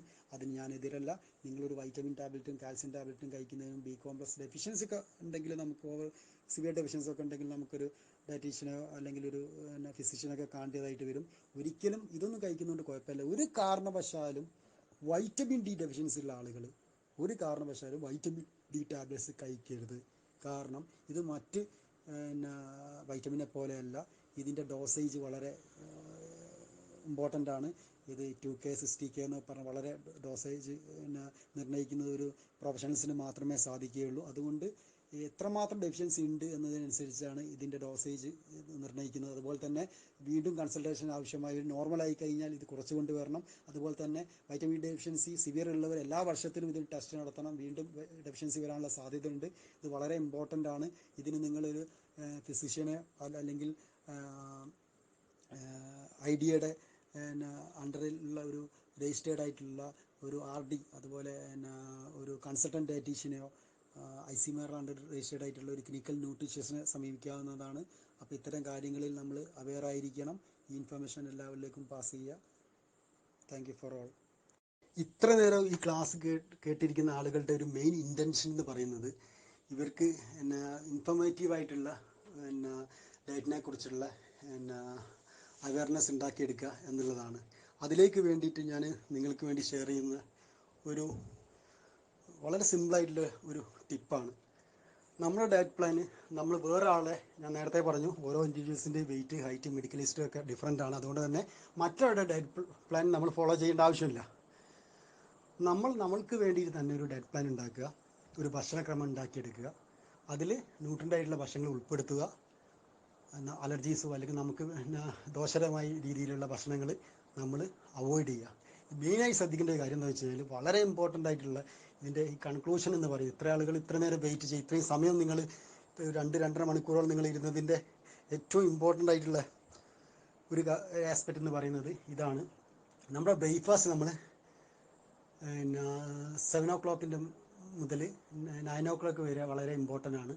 ആ സമയത്ത് നമ്മൾ ബ്രേക്ക്ഫാസ്റ്റ് കഴിക്കുക. ബ്രേക്ക്ഫാസ്റ്റ് യാതൊരു കാരണവശാലും സ്കിപ്പ് ചെയ്ത് ഞാൻ നേരത്തെ പറഞ്ഞു. അപ്പോൾ വളരെ ന്യൂട്രൻ്റ് ആയിട്ടുള്ള പ്രോട്ടീൻ കണ്ടൻറ്റ് അടങ്ങിയിട്ടുള്ള ബ്രേക്ക്ഫാസ്റ്റ് കഴിക്കുക. അരിയാഹാരങ്ങൾ, അത് പത്തിരി, അതുപോലെ തന്നെ വെള്ളപ്പം പോലെയുള്ള ഇഡ്ഡലി, ദോശ പോലെയുള്ള ബ്രേക്ക്ഫാസ്റ്റിൽ ഉൾപ്പെടുത്താൻ ശ്രമിക്കുക. മീൽസ് ഐഡിയൽ ടൈം എന്ന് പറഞ്ഞാൽ 12:30 ആണ്. ഒരിക്കലും 12:30 പോലുള്ള ടൈമിൽ നമുക്ക് നമ്മളെ വർക്ക്, നമ്മൾ സ്റ്റുഡൻസ് ആണെങ്കിലും നമ്മുടെ പ്രൊഫഷന് അല്ലെങ്കിൽ വീട്ടിൽ ഉള്ള ഹൗസ് വൈഫ്സ് ആണെങ്കിൽ അവരുടെ പണികളൊക്കെ കഴിഞ്ഞ് സാധിക്കില്ല. അപ്പോൾ അതുകൊണ്ട് തന്നെ നമ്മൾ ഒരു 1 o'clock 1:30 ഉള്ളിൽ തന്നെ നമ്മൾ ലഞ്ച് കഴിക്കാൻ ശ്രമിക്കുക. ലഞ്ചിൻ്റെ കൂടെ നമ്മൾ റൈസ് കൂടുതൽ കുറച്ച്, കാർബോഹൈഡ്രേറ്റ് കുറച്ചിട്ട് നമ്മൾ തോരൻ അതുപോലെ മറ്റുള്ള കാര്യങ്ങൾ കഴിക്കുക. നമ്മൾ ഫിഷ് ഐറ്റംസും ചിക്കനൊക്കെ കഴിക്കുന്നുണ്ടെങ്കിൽ മാക്സിമം കറി വെച്ച് കഴിക്കുക. ഇനി വല്ലപ്പോഴും ഫ്രൈ ചെയ്ത് കഴിക്കുന്നതുകൊണ്ട് കുഴപ്പമില്ല. അത് ഈ റൈസിൻ്റെ കൂടെ കഴിക്കാതെ നേരത്തെ ഞാൻ പറഞ്ഞതുപോലെ കുറച്ച് മുമ്പ് കഴിക്കുക. അപ്പോൾ സ്വാഭാവികമായിട്ട് നമുക്ക് വിശപ്പ് കുറയും. പിന്നെ അതുപോലെ തന്നെ നമ്മൾ നേരെ ബ്രേക്ക്ഫാസ്റ്റ് പറഞ്ഞതുപോലെ തന്നെ നമ്മൾ ബ്രേക്ക്ഫാസ്റ്റ് നല്ല രീതിയിൽ എൻറിച്ച് ആയിട്ട് കഴിക്കുമ്പോൾ സ്വാഭാവികമായിട്ടുള്ള കലോറി കൺസംഷൻ കുറയും. അപ്പോൾ ഇത് ബാലൻസ്ഡ് ആയിട്ടുള്ള ഷുഗർ ലെവൽ നിലനിർത്താൻ സാധിക്കും. അതുപോലെ തന്നെ നമ്മൾ മെയിനായിട്ട് ഇതൊക്കെ എല്ലാവരും ഫോളോ ചെയ്യും, ആരും ഫോളോ ചെയ്യാത്തൊരു കാര്യമാണ് ഡിന്നർ എന്ന് പറയുന്നത്. ഇതിൻ്റെ ഐഡിയൽ ടൈം 6 ആണ്. 6 o'clock ഒന്നും നമുക്ക് ചിന്തിക്കാൻ പോലും പറ്റില്ല. പണ്ട് ഒരു 10-25 വർഷം മുന്നൊക്കെ നമ്മുടെ ഉപ്പാപ്പന്മാർ, നമ്മുടെ വല്യച്ഛന്മാർ ഒക്കെ ഉള്ള ആളുകൾ അവർ ഒരു 8 മണി 7 മണിക്കൊക്കെ ഭക്ഷണം കഴിക്കുമായിരുന്നു. അപ്പോൾ ആ ഒരു സിസ്റ്റത്തിലേക്ക് നമ്മളിപ്പോൾ 10:30 ഭക്ഷണം കഴിക്കുന്ന ആൾ ഒറ്റയടിക്ക് 7 o'clock 7:30 വരാൻ ഞാൻ പറയും. അങ്ങനെ വരുമ്പോൾ അത് വളരെ ഓപ്പോസിറ്റ് റിസൾട്ടാണ് ഉണ്ടാക്കുക. വീണ്ടും രണ്ടാമത് ഭക്ഷണം കഴിക്കേണ്ടി വരും. അപ്പോൾ 10:30 ആളുകൾ ഒരു 1 വീക്കൊക്കെ 9:30 അരമണിക്കൂർ പിന്നെയും ബാക്കോട്ട് 8:30 7 എന്നൊക്കെ പറഞ്ഞ് പതിയെ പതിയെ അതൊരു 7-7:30 കൊണ്ടുവരിക. അപ്പോൾ അങ്ങനെ ഭക്ഷണം കഴിക്കുമ്പോൾ സ്വാഭാവികമായിട്ട്, കാരണം രാത്രി ഡൈജഷൻ പ്രോസസ്സ് നടക്കില്ല. നമ്മൾ ഇനി അമിതവണ്ണം വേറെ ജീവിതശൈലി രോഗങ്ങളൊക്കെ ഉള്ളവർക്ക് ഏറ്റവും കൂടുതൽ ഭക്ഷണം കഴിക്കാൻ ആഗ്രഹമുള്ള ആളുകളാണെന്ന് വെച്ചാൽ അവർ രാവിലെ നമുക്ക് കഴിക്കേണ്ട എന്ത് ഫ്രൂട്ട്സ് ആണെങ്കിലും പിന്നെ കുറച്ച് ഷുഗർ കഴിക്കാനുള്ളവരാണെങ്കിലും ഇനി പിന്നെ സീഡ്സ് ആണെങ്കിലൊക്കെ അത് മോർണിംഗ് കഴിക്കുക. രാവിലത്തെ പ്രഭാത ഭക്ഷണത്തിൻ്റെ കൂടെ മാക്സിമം കഴിക്കാൻ ശ്രമിക്കുക. എന്നിട്ട് രാത്രി വളരെ കുറച്ച് ഭക്ഷണം കഴിക്കുക. ആ ഭക്ഷണത്തിൻ്റെ കൂടെ രാത്രി നമുക്ക് വിശക്കുകയാണെങ്കിൽ അല്ലെങ്കിൽ ഒരു ആപ്പിളോ അല്ലെങ്കിൽ ഒരു പേരയ്ക്കോ അല്ലെങ്കിൽ കുറച്ച് ഹോട്ട് വാട്ടറോ കുടിക്കാൻ ശ്രമിക്കുക. അതിനപ്പുറത്തേക്ക് നമ്മൾ ഭക്ഷണം കൺട്രോൾ ചെയ്യുക. പിന്നെ നമ്മൾ ശ്രദ്ധിക്കേണ്ട വളരെ ഇമ്പോർട്ടൻ്റ് ആയിട്ടുള്ള ഒരു കാര്യം എന്ന് പറഞ്ഞു കഴിഞ്ഞാൽ ഈ കാര്യങ്ങൾ ശ്രദ്ധിച്ചു ഇതിൻ്റെ ഒരു ഫൗണ്ടേഷൻ, ഡയറ്റിൻ്റെ ഒരു ഫൗണ്ടേഷനാണ് ഞാനിപ്പോൾ പറയുന്നത്. അപ്പോൾ അതിൻ്റെ മുകളിൽ നിങ്ങൾക്ക് എങ്ങനെ അങ്ങോട്ടും ഇങ്ങോട്ടും ഒക്കെ ചേഞ്ചസ്, സാർ ഇങ്ങനത്തെ ഡയറ്റ് വേണം, ആ ഡയറ്റ് വേണം, ഈ ഡയറ്റ് വേണം, ഒരു കൺഫ്യൂഷനും വേണ്ട. ഇത് തന്നെ 7-9 o'clock നമ്മൾ ബ്രേക്ക്ഫാസ്റ്റ് കഴിക്കുക, നല്ല എൻറിച്ച് ആയിട്ട് കഴിക്കുക. ഒരു 1-1:30 ഉള്ളിൽ പിന്നെ ലഞ്ച് കഴിക്കുക. പിന്നെ റൈസ് കുറയ്ക്കുക. ഇനിയിപ്പോൾ റൈസ് കൂടുതൽ കഴിക്കുക എന്നുള്ളത് ഫൈബർ കണ്ടൻറ്റ് അടങ്ങിയ തവിടുള്ള അരിയുടെ റൈസ് കഴിക്കുക, അത് വളരെ നല്ലതാണ്. അല്ലാത്ത റൈസ് നമ്മൾ കാർബോഹൈഡ്രേറ്റാണ് കൂടുതൽ കൺസംഷൻ നടക്കുക, അത് കുറയ്ക്കുക. എന്നിട്ട് നമ്മൾ പിന്നെ അതിൽ വെജിറ്റബിൾസും ലീഫും ഒക്കെ കൂടുതലായിട്ട് ഉൾപ്പെടുത്തുക. പിന്നെ ഒരു 7 o'clock 7:30 ഉള്ളിൽ നമ്മൾ ഡിന്നർ കഴിക്കുക. പിന്നെ നമ്മൾ മെയിനായിട്ട് ശ്രദ്ധിക്കേണ്ടത്, നമ്മളെപ്പോഴും ശ്രദ്ധിക്കുന്ന ഒരു പിന്നെ ആളുകൾക്ക് പിന്നെ തീരെ അറിയാത്തൊരു വിഷയമാണ്, നമ്മൾ എത്ര കുറച്ച് ഫുഡ് കഴിച്ചാലും മെയിൻ മീൽ കഴിക്കുന്നതിൻ്റെ തൊട്ട് അനുബന്ധിച്ച് നമ്മളൊരു സ്വീറ്റ് കഴിക്കാതിരിക്കുക എന്നുള്ളത്. അത് ഫ്രൂട്ട്സ് ആയിക്കോട്ടെ, പിന്നെ ഐസ്ക്രീം ആയിക്കോട്ടെ. നമ്മളെ ഈ സലഹാരങ്ങളിലൊക്കെ ഏറ്റവും കൂടുതൽ ആളുകൾ ഫ്രൂട്ട്സ് ഉപയോഗിക്കുന്നതും പിന്നെ പുഡിങ് അതുപോലെ തന്നെ പിന്നെ ഐസ്ക്രീംസൊക്കെ ആഫ്റ്റർ ഫുഡാണ്. ഇത് ശരിക്കും ബിഫോർ ഫുഡിൻ്റെ ഞാൻ നേരത്തെ പറഞ്ഞ പോലെ 15-20 മിനിറ്റ് മുന്നേ കഴിക്കേണ്ട സംഭവങ്ങളാണ്. പറഞ്ഞ മനസ്സിലായി. അപ്പോൾ അതാണ് നമ്മൾ ഇത്തരം കാര്യങ്ങൾ ശ്രദ്ധിക്കുക. ഒരു 50 പൈസയുടെ ചോക്ലേറ്റ് പോലും നമ്മൾ കഴിക്കാതിരിക്കുക എന്നുള്ളതാണ് മെയിൻ മീലിൻ്റെ കൂടെ. അത് നമ്മുടെ ഷുഗർ ലെവൽ ഹൈ ആക്കും. അപ്പോൾ നമ്മളിപ്പോൾ ഒരു ഭക്ഷണം കഴിച്ച് ഹോട്ടലിൽ നിന്ന് ഇറങ്ങി തരുമ്പോൾ അവിടുത്തെ ബോട്ടിലുള്ള ഒരു മിഠായി എടുക്കുക, അല്ലെങ്കിൽ ഈ വെജിറ്റേറിയൻസ് ആണെങ്കിലും ബ്രാഹ്മൺസ് ആണെങ്കിലും ഒക്കെ അവർ പിന്നെ മെയിൻ കേടുമൊക്കെ ഉള്ള കറിയുടെ കൂടെ അവർ ഇതുപോലെ പാക്ക് അതുപോലെ തന്നെ അങ്ങനത്തെ സീഡ്സൊക്കെ വെക്കുക. വളരെ ശ്രദ്ധിക്കേണ്ട കാര്യമാണ്. നമ്മൾ എന്ത് ചെയ്തിട്ടും കാര്യമില്ല. നമ്മൾ ഡെയിലി പട്ടിണി എടുത്ത് ഒരു നേരം ഭക്ഷണം കഴിച്ച് കഴിഞ്ഞാൽ അതിൻ്റെ കൂടെ തന്നെ ഒരു സീറ്റ് കഴിക്കുക. ഒരു 2 മണിക്കൂറുകൾ കഴിയാതെ, മിനിമം ഒരു 1.5 മണിക്കൂറുകൾ കഴിയാതെ നമ്മൾ കഴിക്കരുത്. നമ്മൾ അത് വളരെ ശ്രദ്ധിക്കണം. അത് വളരെ ഇമ്പോർട്ടൻ്റ് ആണ്. പിന്നെ നമ്മളൊരു ഡെയിലി നമ്മൾ ചില ആളുകൾ മുട്ട കഴിക്കരുത്, ആഴ്ച 3-4 ഈ മുട്ട നമുക്ക് ഡെയിലി 4 വെച്ചും കഴിക്കും, ഒരു പ്രശ്നമില്ല. 2-3 മുട്ട കഴിക്കുന്നതൊന്നും ഒന്നും വിഷയമില്ല. പക്ഷേ സ്വാഭാവികമായിട്ട് അപ്പോൾ മുട്ടയിൽ അടങ്ങിയിരിക്കുന്ന പിന്നെ ഫാറ്റും കൊഴുപ്പും പ്രോട്ടീൻ ഇതൊക്കെ നമ്മൾ മറ്റുള്ള ഭക്ഷണത്തിൽ നമ്മളിത് മെയിൻറ്റെയിൻ ചെയ്യണം. അതാണ് വളരെ ഇമ്പോർട്ടൻറ്റ്. അപ്പോൾ നമ്മുടെ ഡയറ്റ് പ്ലാൻ നമ്മൾ വേറെ ആളോട് ചോദിക്കുകയും ഒരു രോഗമില്ലാത്ത ക്രോണിക് ഇൽനെസ് ഇല്ലാത്ത ഒരാൾ ഡോക്ടറെ, ഫിസിഷ്യനെ, പിന്നെ ഡയറ്റീഷ്യനെ, ക്ലിനിക്കൽ ന്യൂട്രീഷ്യനെ ഒന്നും കാണേണ്ട ആവശ്യമില്ല. നമ്മുടെ ഡയറ്റ് പ്ലാൻ നമുക്കുണ്ടാക്കാം. നമുക്കറിയാം ഏതൊക്കെ ഭക്ഷണത്തിൽ പിന്നെ കണ്ടന്റ് ഉണ്ട്, അല്ലെങ്കിൽ എന്തൊക്കെ കണ്ടന്റാണ്, പ്രോട്ടീൻ കണ്ടന്റ് കൂടിയ ഏതാണ്, ഫാറ്റ് കൂടിയത് ഏതാണ്, വൈറ്റമിൻ എൻറിച്ച് ആയിട്ടുള്ള ഫുഡ് ഏതാണെന്ന് നമ്മൾ കണ്ടെത്തുകയും, അപ്പോൾ ഈ ഫൗണ്ടേഷനിൽ നിന്നുകൊണ്ട് ഞാൻ പറഞ്ഞ ഈ ബ്രേക്ക്ഫാസ്റ്റ്, പിന്നെ അതുപോലെ തന്നെ ലഞ്ച്, അതുപോലെ തന്നെ ഡിന്നർ എന്ന് പറയുന്ന ഈ ഒരു പിന്നെ ഫൗണ്ടേഷനിൽ നിന്നുകൊണ്ട് നമ്മൾ ഒരു ദിവസം ചിലപ്പോൾ നമ്മൾ എല്ലാ ദിവസവും 7-7:30 ഡിന്നർ കഴിക്കാൻ പറ്റില്ല. ഒരു ദിവസം നമ്മൾ പിന്നെ ഫംഗ്ഷന് പോകും, പുറത്തുനിന്നായിരിക്കും, മിക്ക വിഭാഗങ്ങളും നൈറ്റ് ആയിരിക്കും. പക്ഷെ അത് ഒരു ദിവസമൊന്നും പ്രശ്നമില്ല. പക്ഷെ നമ്മളിങ്ങനെ പാറ്റേൺ ഉണ്ടാക്കിയെടുക്കുക. രാവിലെ എഴുന്നേറ്റ ഉടനെ തന്നെ നമ്മളെ കുട്ടികളെയും ശീലിപ്പിക്കേണ്ടതാണ്. ഹിന്ദുസൊക്കെ കുറേ ഫോളോ ചെയ്യുന്നുണ്ട്. അത് ഞാൻ പല കേസുകളും ഞാൻ എടുത്തു പറയുകയാണ്. ഹിന്ദു മുസ്ലിം എന്നല്ല, ഞാൻ എടുത്തു പറയാൻ കാരണം ഞാൻ മനസ്സിലാക്കുമ്പോൾ ഞാൻ ഈ രാവിലെ എഴുന്നേറ്റ് നമ്മൾക്കൊന്നും ചിന്തിക്കാൻ പറ്റില്ല. കട്ടൻ ചായ കുടിക്കുന്ന സമയത്ത് ഒരു ബിസ്ക്കറ്റ് പോലും വായിൽ വെക്കാതെ നമ്മൾ എപ്പോഴും ശീലിച്ചത് പിന്നെ ബ്ലാക്ക് ടീ ആണ്. പക്ഷെ അത് പിന്നെ ഈ പല കേസുകളും ഞാനിങ്ങനെ പറഞ്ഞു കൊടുക്കുന്ന സമയത്ത് ഞാൻ ഈ ഹിന്ദു കൾച്ചറിൽ ഞാനത് എങ്ങനെയാണ് പിന്നെ മോളിങ്ങനെ പഠിച്ചത്, അമ്മ ചെറുപ്പം മുതൽ ഞങ്ങളെ ശീലിപ്പിച്ചാണെന്ന്. അപ്പോൾ എനിക്ക് ഭയങ്കര പ്രൗഡ് തോന്നി. കാരണം എന്ന് വെച്ചാൽ പിന്നെ അവരുടെ ഹാബിറ്റ്, അവരതിൻ്റെ പിന്നെ അഡ്വാൻറ്റേജ് എത്രമാത്രം. കാരണം നമ്മൾ രാവിലെ തന്നെ വെള്ളം കുടിക്കും, നന്നായി ബ്ലഡ് സർക്കുലേഷൻ നടക്കുകയാണ്. അപ്പോൾ ഇതൊന്നും അവർക്ക് ആർക്കും അറിയുന്നില്ല. പിന്നെ ഇത് അറിഞ്ഞിട്ടായിരിക്കണമെന്നില്ല, പഴയ ആളുകൾ ശീലിച്ച് വന്നത് അവർ ഫോളോ ചെയ്യുകയാണ്. അപ്പോൾ അത് കൂടുതലും ഞാൻ കണ്ടുവരുന്നത്, ഞാൻ ഒരുപാട് കേസുകൾ പിന്നെ മെൻ്റൽ ഇൽനെസ് ആയിട്ട് വരുന്ന ആളുകളൊക്കെ കൂടുതലായിട്ട് ഞാനിങ്ങനെ സ്ട്രെസ് റിലീഫിനും അതുപോലെ ആങ്സൈറ്റി, ഡിപ്രഷൻ പോലുള്ള കേസുകളിലൊക്കെ ഞാൻ ഇവരെ പറഞ്ഞു കൊടുക്കുമ്പോൾ ഇവർ ഇങ്ങനെ ഞാനിത് പറയുമ്പോൾ അതിരാവിലെ കുട്ടികളോടാണെങ്കിൽ ഒരു ഗ്ലാസ്, മുതിർന്ന ആളുകളാണെങ്കിൽ അഡൽസൊക്കെ ആണെങ്കിൽ 2 ഗ്ലാസ് വെള്ളം കുടിക്കണം. എന്നിട്ട് പോലെ ബ്രഷ് ചെയ്ത് വെള്ളം കുടിച്ചിട്ട് ആദ്യമൊക്കെ ബുദ്ധിമുട്ടുണ്ടാവും, എന്നിട്ടേ നമ്മൾ മറ്റുള്ള ഇതിലേക്ക് കടക്കാവൂ എന്ന് പറഞ്ഞ വീഡിയോ ഫോളോ ചെയ്യുന്നുണ്ട് തന്നെ ശരിക്കും അത്ഭുതപ്പെടുത്തി. അപ്പോൾ അതുപോലെ തന്നെ നമ്മൾ പിന്നെ ഇത്തരം കാര്യങ്ങളിലൊക്കെ നമ്മൾ ശ്രദ്ധിക്കുക. അപ്പം ഇത് വളരെ ഇമ്പോർട്ടൻ്റ് ആണ്. എല്ലാവർക്കും നമ്മൾ അറിയാത്തവർ, നമ്മുടെ അടുത്ത ജനറേഷന് വേണ്ടി നമ്മളിത് ശീലിച്ച് കഴിഞ്ഞാൽ ആദ്യമൊക്കെ വളരെ ബുദ്ധിമുട്ടായിരിക്കും. വെള്ളം കുടിക്കുമ്പോൾ ശ്രദ്ധിക്കേണ്ട കാര്യം എന്ന് വെച്ചാൽ നമ്മൾ എല്ലാവർക്കും സംശയം, പിന്നെ എന്ത് വെള്ളമാണ് കുടിക്കുന്നത്. നമ്മൾ നോർമൽ വാട്ടറാണ് കുടിക്കേണ്ടത്. അതായത് തണുപ്പിച്ചതും അല്ല, ചൂടാക്കിയതും അല്ല. പിന്നെ സീസണിൽ ചിലപ്പോൾ നല്ല മഴയൊക്കെ, റെയിനി സീസണിലൊക്കെ നമ്മൾ ചൂടുവെള്ളം കുടിക്കാൻ, നമുക്ക് പച്ചവെള്ളം കുടിക്കാൻ ബുദ്ധിമുട്ടുണ്ടെങ്കിൽ, നോർമൽ വാട്ടർ ഉപയോഗിക്കാൻ ബുദ്ധിമുട്ടുണ്ടെങ്കിൽ നമ്മൾ പിന്നെ നമുക്ക് പിന്നെ ജീരകമിട്ട വെള്ളവും അതുപോലെ തന്നെ മറ്റ് പിന്നെ ചൂടാക്കിയ വെള്ളം, തിളപ്പിച്ചാറ്റിയ വെള്ളമൊക്കെ ഉപയോഗിക്കാവുന്നതാണ്, പ്രശ്നമില്ല. പക്ഷെ ഏറ്റവും നല്ലത് നോർമൽ വാട്ടറാണ്. കൂജയിലൊക്കെ, പഴയ വീടുകളിലാണ് കൂജയിലൊക്കെ വെച്ച വെള്ളമാണ് ഏറ്റവും ബെറ്റർ. അപ്പോൾ നമ്മൾ ഇനിയൊരു പിന്നെ ജനറേഷനെ, നമ്മളെ മക്കളെ ഇത് ശീലിപ്പിക്കുക. അവരവരുടെ ജനറേഷനെ ഇത് ശീലിപ്പിക്കട്ടെ. രാവിലെ എഴുന്നേറ്റ് ബ്രഷ് ചെയ്ത് ഉടനെ വെള്ളം കുടിക്കുക. നമ്മുടെ സ്റ്റൊമക്കിനനുസരിച്ച് 1 ഗ്ലാസ് ആയിരിക്കാം കുട്ടികൾക്കാണെങ്കിൽ, അല്ല 1.5 ഗ്ലാസോ 2 ഗ്ലാസോ അങ്ങനെ കുടിക്കുക. പിന്നെ വെള്ളം കുടിക്കുന്നത് ശ്രദ്ധിക്കേണ്ട കാര്യം വെച്ചാൽ, നമ്മൾ ഫുഡ് കഴിക്കുക, വെള്ളം കുടിക്കണം എന്ന് പറഞ്ഞിട്ട് എല്ലാവരും ഇങ്ങനെ, ചില ആളുകളൊക്കെ ഉണ്ട് ഒരു ഷോപ്പിൽ നിന്നൊക്കെ ഫുഡ് വാങ്ങി ദാഹിക്കും, ഒന്നിച്ച് ഒറ്റയടിക്ക് ഒരു ബോട്ടിൽ മിനറൽ വാട്ടറൊക്കെ കുടിക്കും. വെള്ളം അങ്ങനെയല്ല കുടിക്കേണ്ടത്, ഇടപെട്ട് കുടിക്കണം. അല്ലെങ്കിൽ നേരെ ഓപ്പോസിറ്റ് റിസൾട്ട് ഉണ്ടാക്കുക, കിഡ്നി ഡിസീസിനൊക്കെ കാരണമാവും. അപ്പോൾ എല്ലാവർക്കും പിന്നെ ഇതിനെക്കുറിച്ചുള്ള അവയർനെസ്സൊക്കെ കിട്ടി, പിന്നെ ക്ലാസ് ഉപകാരപ്രദമായി എന്ന് വിശ്വസിക്കുന്നു. Thank you for all. നമ്മൾ നിശ്ചയിച്ചതിൽ ഒരുപാട് സമയം എടുത്തു കഴിഞ്ഞു. കാരണം നമ്മളൊരു വിഷയത്തെക്കുറിച്ച് പറയും, മിനിമം നമ്മളൊരു ദിവസം കൊണ്ടോ 1 മണിക്കൂർ കൊണ്ടോ പറഞ്ഞു തീർക്കാൻ പറ്റുന്ന വിഷയങ്ങളല്ല. എന്നാൽ ഇതിൽ ഉൾപ്പെടുന്ന ഒരുവിധം നമ്മൾ ആളുകൾക്ക് ഉണ്ടാകുന്ന സംശയം, അതുപോലെ തന്നെ പിന്നെ എക്സസൈസ് അതുപോലെയുള്ള കാര്യങ്ങളെക്കുറിച്ച് കുറച്ച്, പിന്നെ ലൈഫ് ത്രെട്ടനിങ് കേസ് പറയുമ്പോൾ ഒബ്സിറ്റി പറയാതിരിക്കാൻ പറ്റില്ല, ക്യാൻസർ പറയാതിരിക്കാൻ പറയില്ല, എങ്ങനെ ഡയറ്റ് എന്ന് പറയാതിരിക്കാൻ കഴിയില്ല. ഇതിലൊക്കെ ഉൾപ്പെടുത്തിക്കൊണ്ട് ഞാൻ മാക്സിമമായിട്ട് പറഞ്ഞിട്ടുണ്ട് എന്നുള്ളതാണ് എനിക്ക് തോന്നുന്നത്. പരിമിതികൾ ഉണ്ടാകും. അതുപോലെ നമ്മളൊരു സൂം മീറ്റിങ്ങോ ഡയറക്റ്റ് ഇൻട്രാക്ഷൻ സെക്ഷൻസ് അവതരിപ്പിക്കുന്ന മാതിരിയല്ല ഒരു ഇതുപോലത്തെ ഒരു പ്ലാറ്റ്ഫോമിൽ നമ്മൾ ക്ലാസ് എടുക്കുക എന്ന് പറയുന്നത്, അതിൻ്റെ ലിമിറ്റേഷൻസ് ഉണ്ട്. അപ്പോൾ അതൊക്കെ നിങ്ങൾ പിന്നെ നിങ്ങളുടെ നല്ല മനസ്സുകൊണ്ട് നിങ്ങൾ ക്ഷമിക്കും എന്നുള്ള വിശ്വാസത്തോടെ താങ്ക് യു ഫോർ ഓൾ. നിങ്ങൾ ഇതിനെക്കുറിച്ച് എന്ത് ഡൗട്ട് ഉണ്ടെങ്കിലും നിങ്ങൾക്ക് ഇന്നെന്നല്ല നാളെ ഒക്കെ ആയിട്ടും പതിയെ, പിന്നെ വേറൊരു പ്രോഗ്രാം തുടങ്ങുന്നതിന് മുമ്പായിട്ട്, നാളത്തെ പ്രോഗ്രാം ഉണ്ടെന്ന് എനിക്കറിയില്ല, അതിൻ്റെ മുന്നേ നിങ്ങൾ പിന്നെ ഗ്രൂപ്പിൽ ചോദിക്കുകയാണെങ്കിൽ എൻ്റെ അറിവിൻ്റെ പരിധിയിൽ നിന്നുകൊണ്ട് മാക്സിമം ഞാനതിന് റെസ്പോണ്ട് ചെയ്യാൻ ശ്രമിക്കും. അപ്പം എല്ലാവർക്കും good night, wish you all the best.